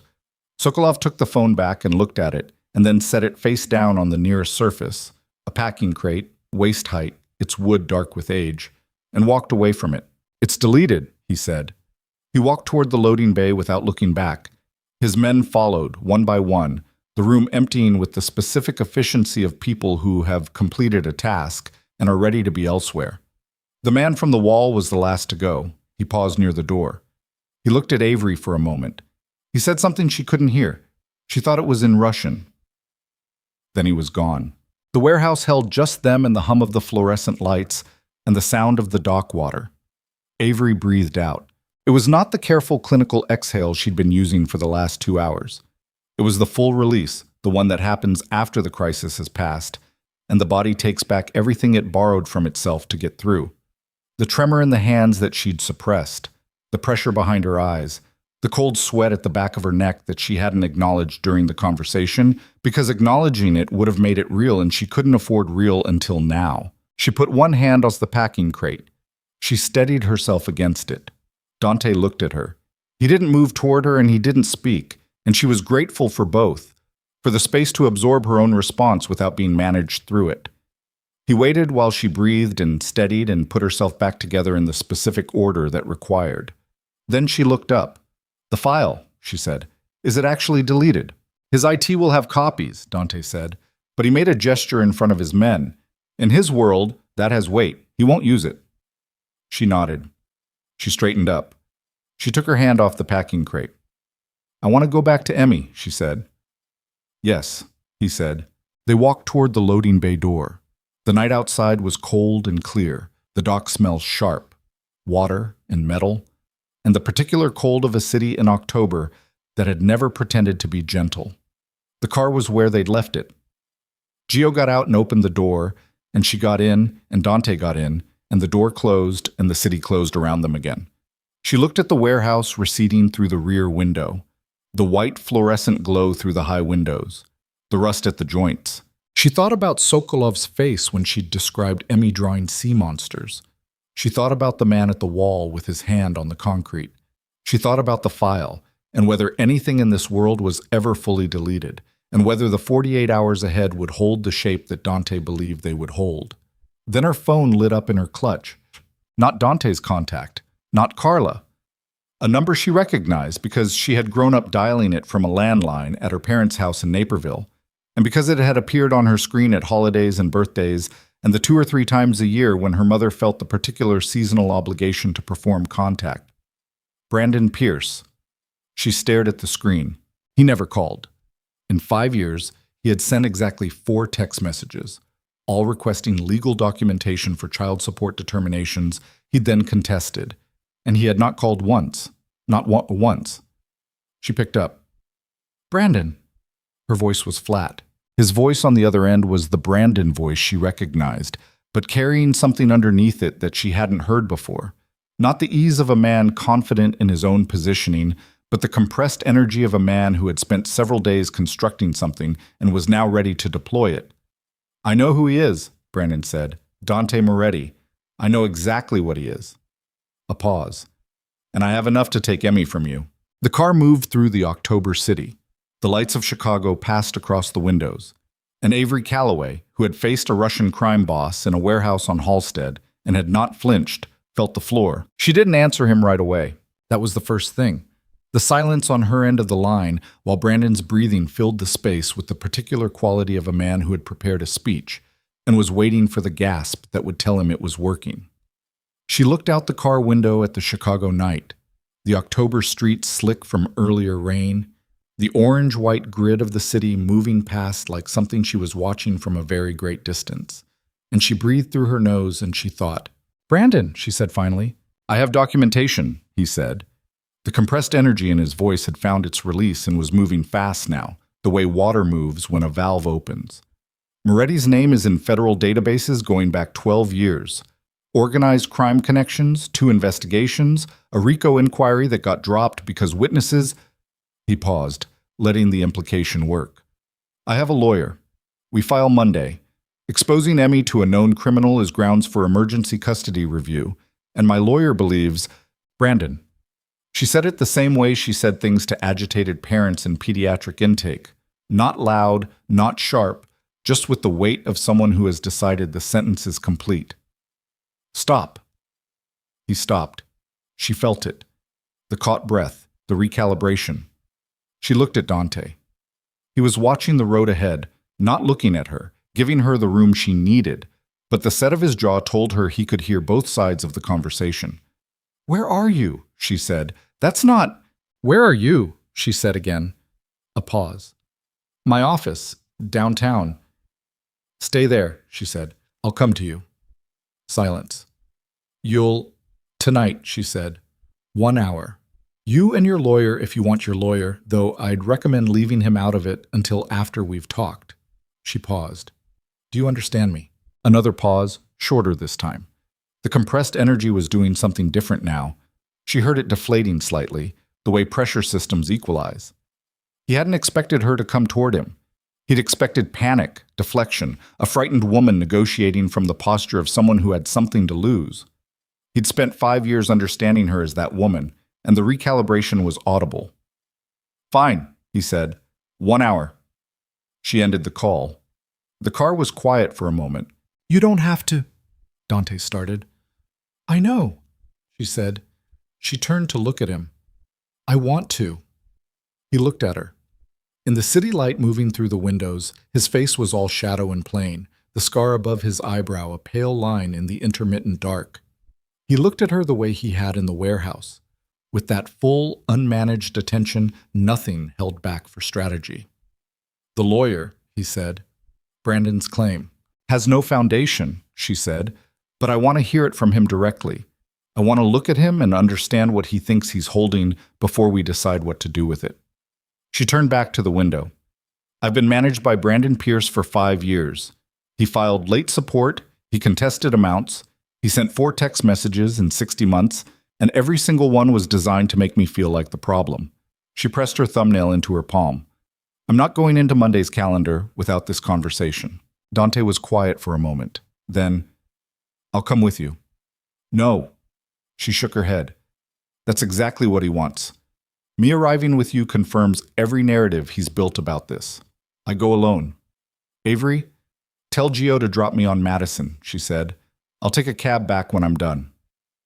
He looked at her for a long time. Long enough that Gio, professionally, found something specific to study in the road ahead. Then Dante said, to the windshield, "Gio, Madison, and Wacker." She looked at him. "Thank you." "Don't thank me," he said quietly. "I put you in all of this." "You said one word at a wedding," she said. "I said a different word back. We both made choices." She held his gaze. "I'm not interested in reassigning the ledger at this point." Something in his face shifted. That micro-movement she'd been cataloging across the last 6 days. The thing that happened when something she said reached a place he kept locked. He reached into his jacket and produced a phone. A secondary one, not his primary, a simple brick of a device. He held it out. My direct line is the only number in it, he said. If anything, any hesitation at all, you call. She took it. She put it in her clutch beside her own phone and the children's acetaminophen she still carried because some habits were non-negotiable. The car stopped on Madison. She opened the door. Avery? His voice behind her. She looked back. He's going to try to make you small again, Dante said. The way he does, the way he's been doing. He held her gaze. Don't let him. Don't. She looked at him for a moment. She thought about a cornflower blue dress and a crease at the hip, and a wedding she'd arrived at alone, and a table at the back near the service corridor. She thought about how far she was from that table right now. Not in distance, but in the specific interior distance that some weeks produce when they compress more change than years. He can try, she said. She got out of the car. Brandon's office was on the 14th floor of a Michigan Avenue building that had glass on 3 sides and the particular aggressive modernity of spaces designed to communicate success rather than accommodate work.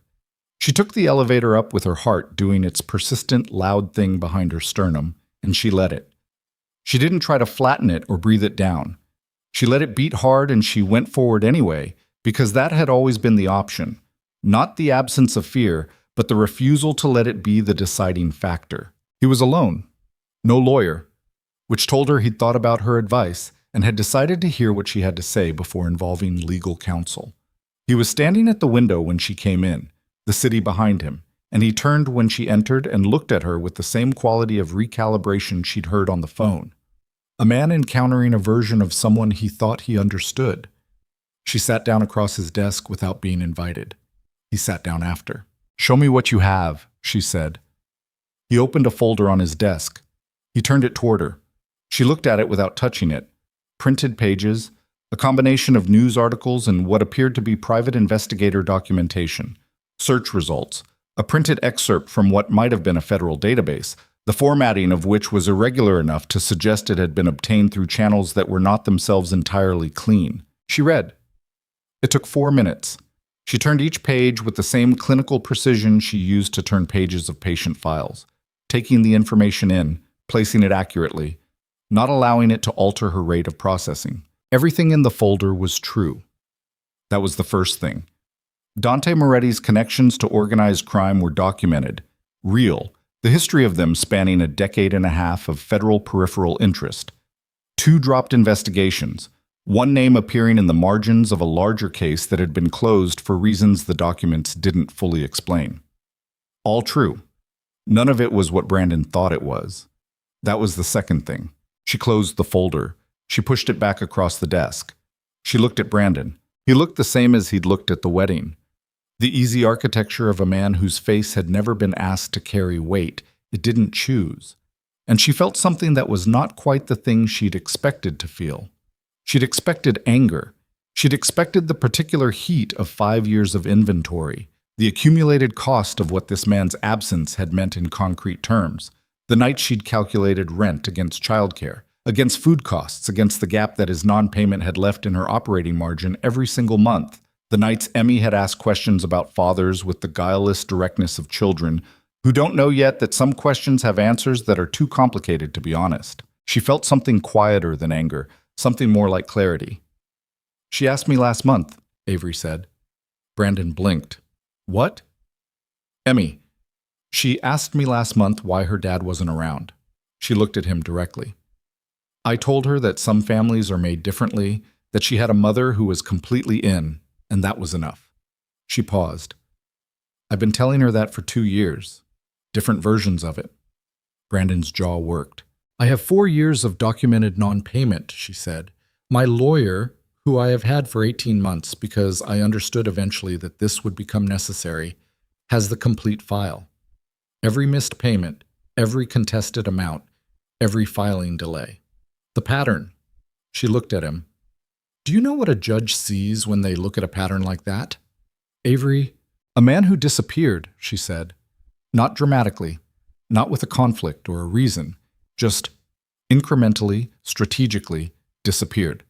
reduced his presence and his financial contribution by calculated degrees until he was functionally absent while maintaining the legal appearance of engagement. She looked at the folder between them. And now, 5 years later, when his ex-wife is connected to someone who has money and power and the specific ability to make Brandon Pierce look like what he is, suddenly there's emergency custody concern. She tilted her head. Does your lawyer know that's the timeline? The silence was long. She's my daughter, he said. And she heard it. Not the strategic voice, not the constructed voice of a man making a play. Something underneath all of that. Something older and less managed that she hadn't expected and didn't know immediately what to do with. Yes, she said carefully. She is. I don't want her in that world, he said. Moretti's world. I don't want her that's not... He stopped. He put his hand on the desk. I know what I've done. I know what the last 5 years looks like. I know what it looks like, and I know what it was. His voice had lost its architecture and was doing something raw and irregular. But Emmy is mine too, and whatever I've failed to be, Brandon, she kept her voice even. Listen to me carefully.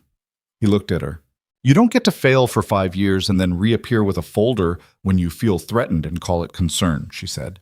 That's not what concern looks like. Concern looks like the 4 a.m. presence. Concern looks like the 4 a.m. when she had a fever of 103 and I drove myself to the ER because there was no one to call. Concern looks like learning the name of her stuffed rabbit and the cartoon she watches on Wednesday afternoons and the specific way she needs to be told a thing is going to be okay before she can believe it. She paused. You don't have any of that. You chose not to have any of that. He said nothing. His hand was flat on the desk and his face had gone through several expressions that were not the expressions she was accustomed to from him. Not the ease, not the light confidence, but something that looked, for the first time in the years she'd known him, like the face of a man sitting inside his own consequences. I'm not going to court, she said. Neither are you, because you know what your lawyer will find when she looks at my documentation, and you know what a judge will determine when the pattern is presented. And you know, I think you've always known, that you have not earned the standing you're trying to claim. She looked at him across the desk. But I want to offer you something instead. He looked up. Emmy doesn't need a legal arrangement, she said. She needs a father, if that's something you're capable of deciding to be. Not because a court ordered it, not because it's strategically useful, but because she is a child who deserves to know her father. Then that conversation is available to you. She paused. Through me. On her terms.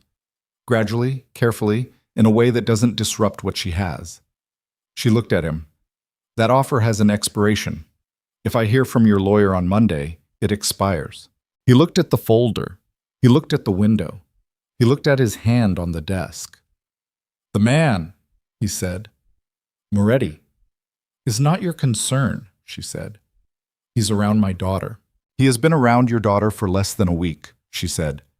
During which time she drew a picture of his apartment and put everyone in it, including Thomas the driver, because she felt safe enough to name the people in the room. She paused. That's the metric, safety, not title, not the category the person falls into. She stood up.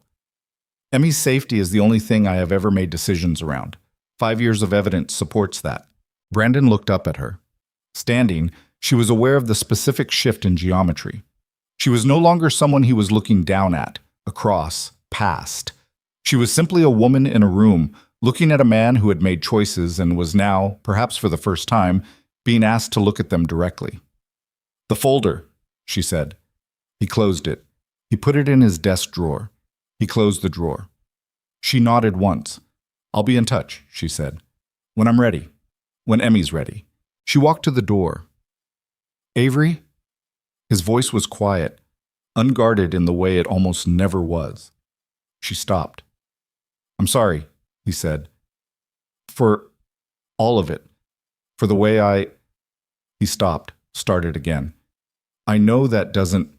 No, she said. It doesn't. But Emmy might want to hear it someday. She opened the door. Keep it for then.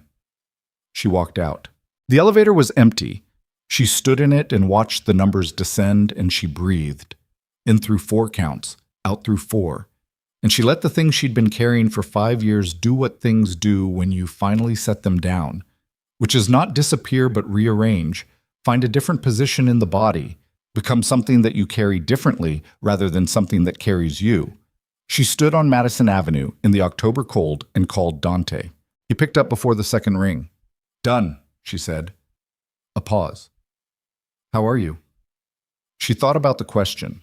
She looked up at the Chicago sky. Not visible, technically, the light pollution rendering it that specific urban non-color that isn't dark and isn't bright, but is the permanent atmospheric condition of a city that never fully stops. She looked at it for a moment. "I think I'm okay," she said. "Actually, I'll send Gio." "No," she said. "I'll get a cab. I need the 20 minutes. A pause. "All right." "Dante." "Yes." "Emmy's drawings," she said. "The sketch pad. Is it still at the brownstone?" "Yes." "Don't let her throw away the one with the apartment," she said, "with all the people in the windows." A silence that was its own kind of answer. "I won't," he said. She hailed a cab. The brownstone on Wicker Park was quiet when she arrived. Carla was in the kitchen with a book and a cup of tea, and she looked up when Avery came in and performed the specific, efficient assessment of a woman who has learned to read the residue on people's faces, and apparently found something that satisfied her, because she nodded once and went back to her book without comment. Emmy was asleep. Avery stood in the doorway of the back room for a long time, just looking. Her daughter lay in the exact position she always slept. One arm off the edge, Professor Hops at the chin, complete physical surrender to the safety of the horizontal. The nightlight Carla had found somewhere cast a low amber glow across the room, and in it Emmy looked like what she was.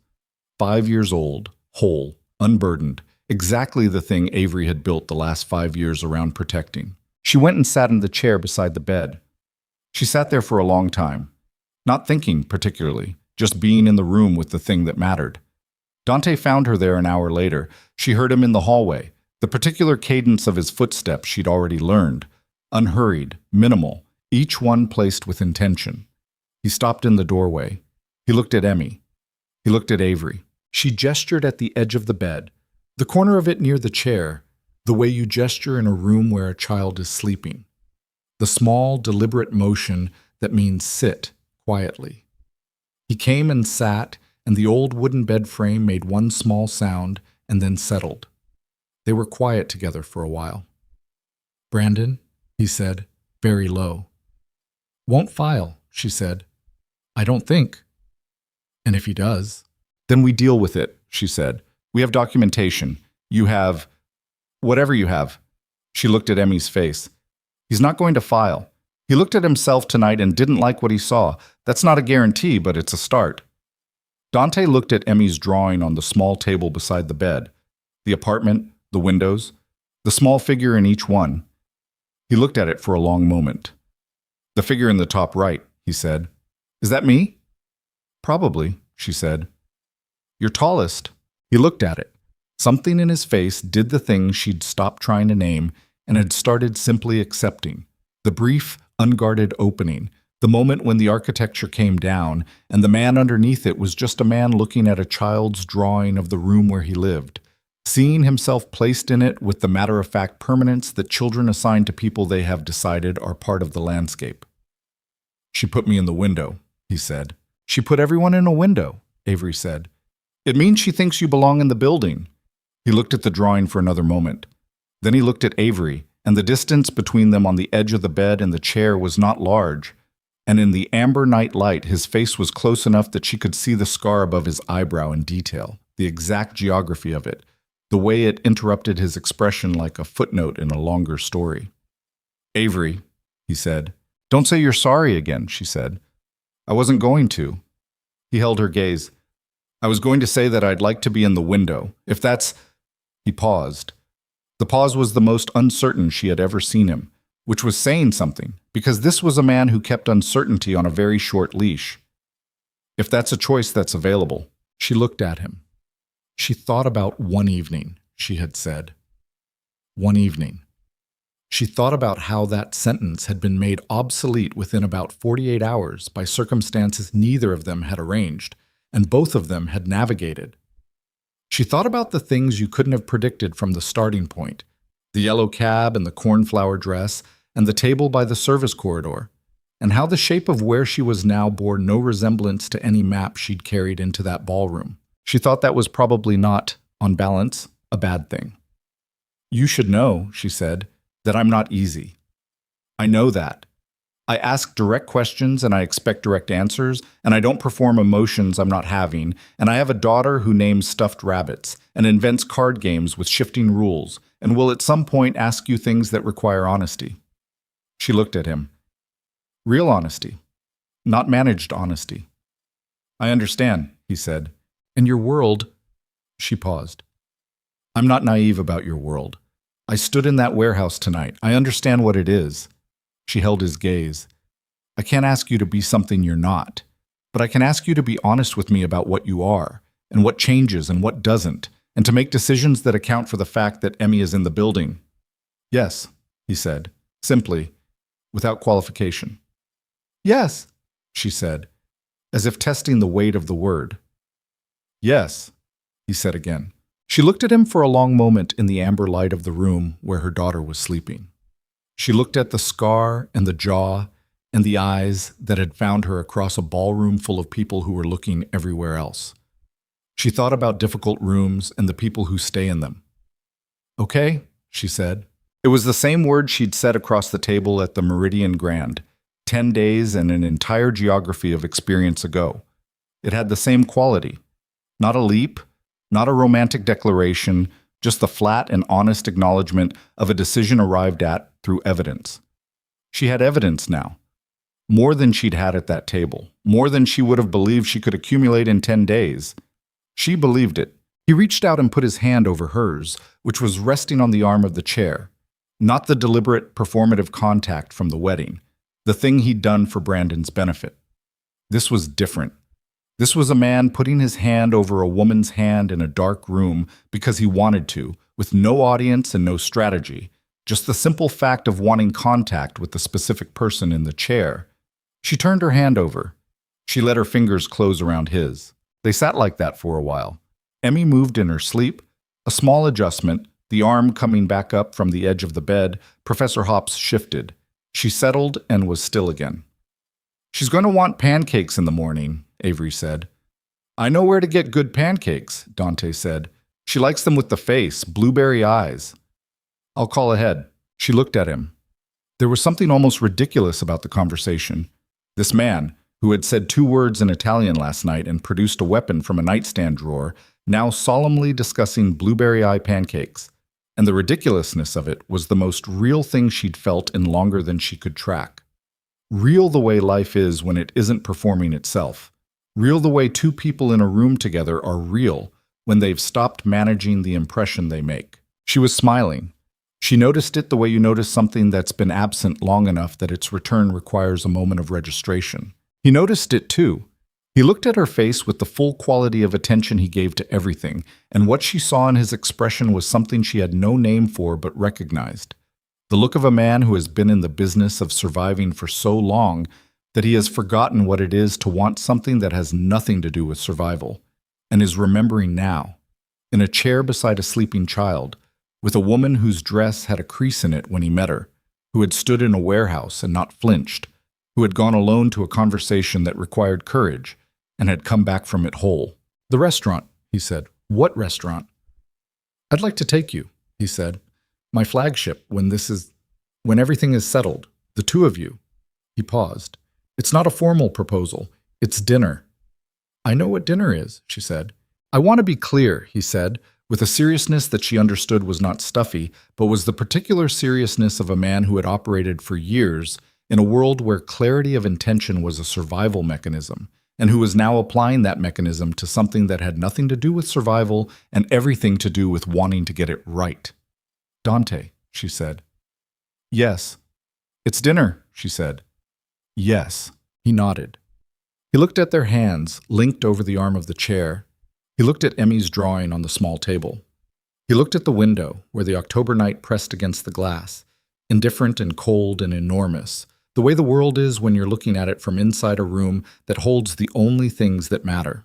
The weeks that followed were not simple. They were never going to be simple, because the shape of the life they were building had complicated foundations and required constant, deliberate care.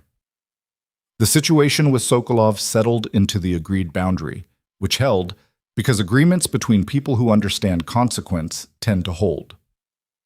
Daniel Reyes was a problem that resolved itself in the particular way that cowards resolve, contritely, with a long apology sent through his mother that Avery read once and filed and did not respond to, because some debts were not cleared by paperwork. Marco Moretti, no relation, disappeared from the city, which Avery understood without requiring the details.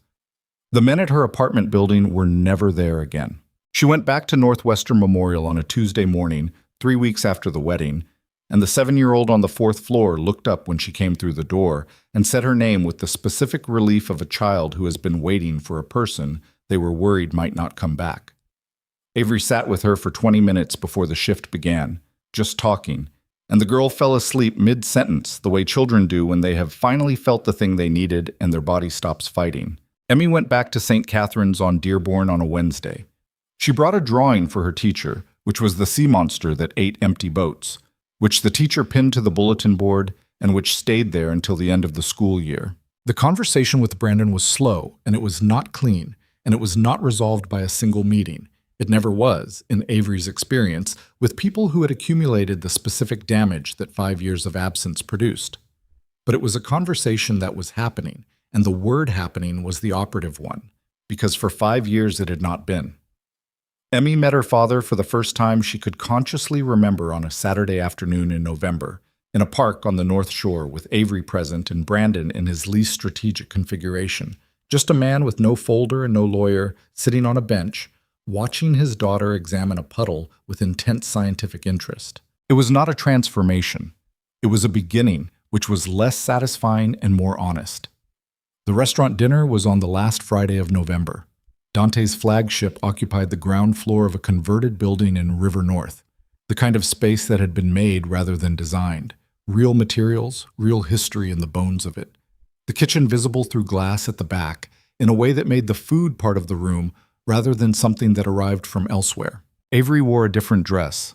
Not blue. Dark green, fitted, the kind she'd looked at in a store window for 3 months before deciding she'd never have occasion to wear it, and then deciding that occasion was a category she was done waiting for.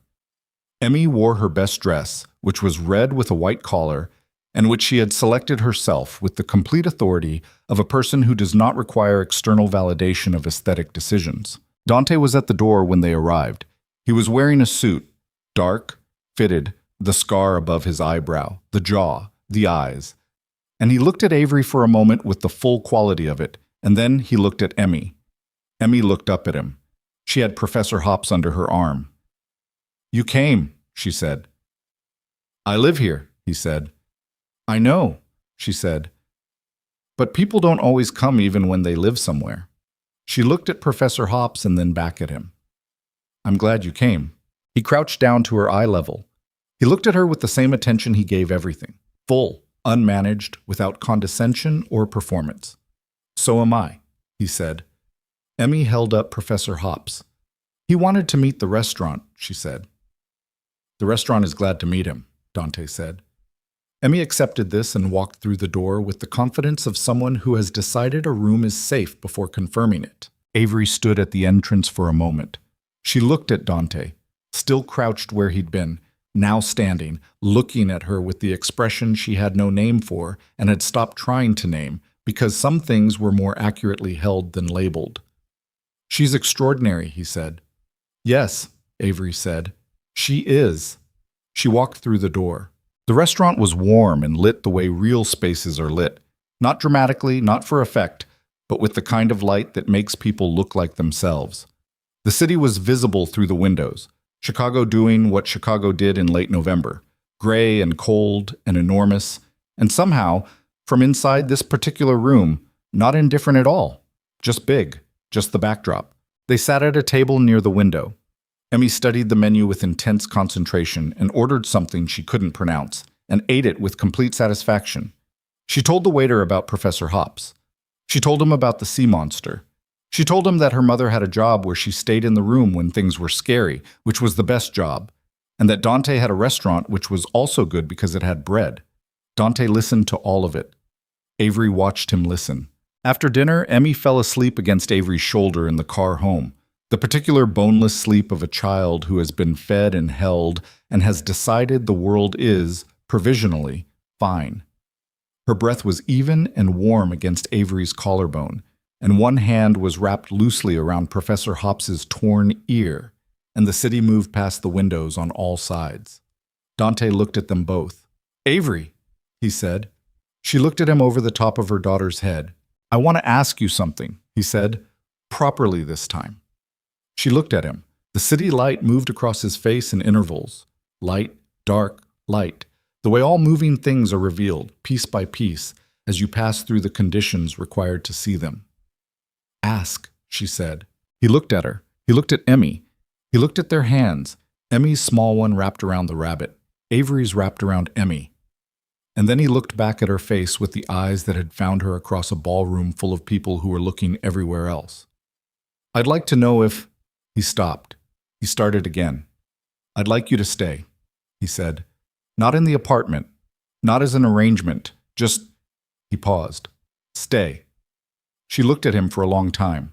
She thought about the first word she'd said to him across the table. Wrong table. She thought about the word she'd said when he proposed a lie, and she chose to make it real. Okay. She thought about difficult rooms and the people who stayed in them, not because they weren't afraid, but because they'd decided the room was worth it. She looked at the man across from her in the back of a car moving through the November city, who had crouched to her daughter's eye level at midnight and called ahead about blueberry eye pancakes, and stood in a warehouse while she faced a Russian crime boss, and had never once, not once, treated her like a footnote in someone else's story. She looked at him. "We're already staying," she said. The city moved around them, large and cold and lit. The lake somewhere beyond the buildings in the dark, the grid of it visible from any height, spreading in every direction.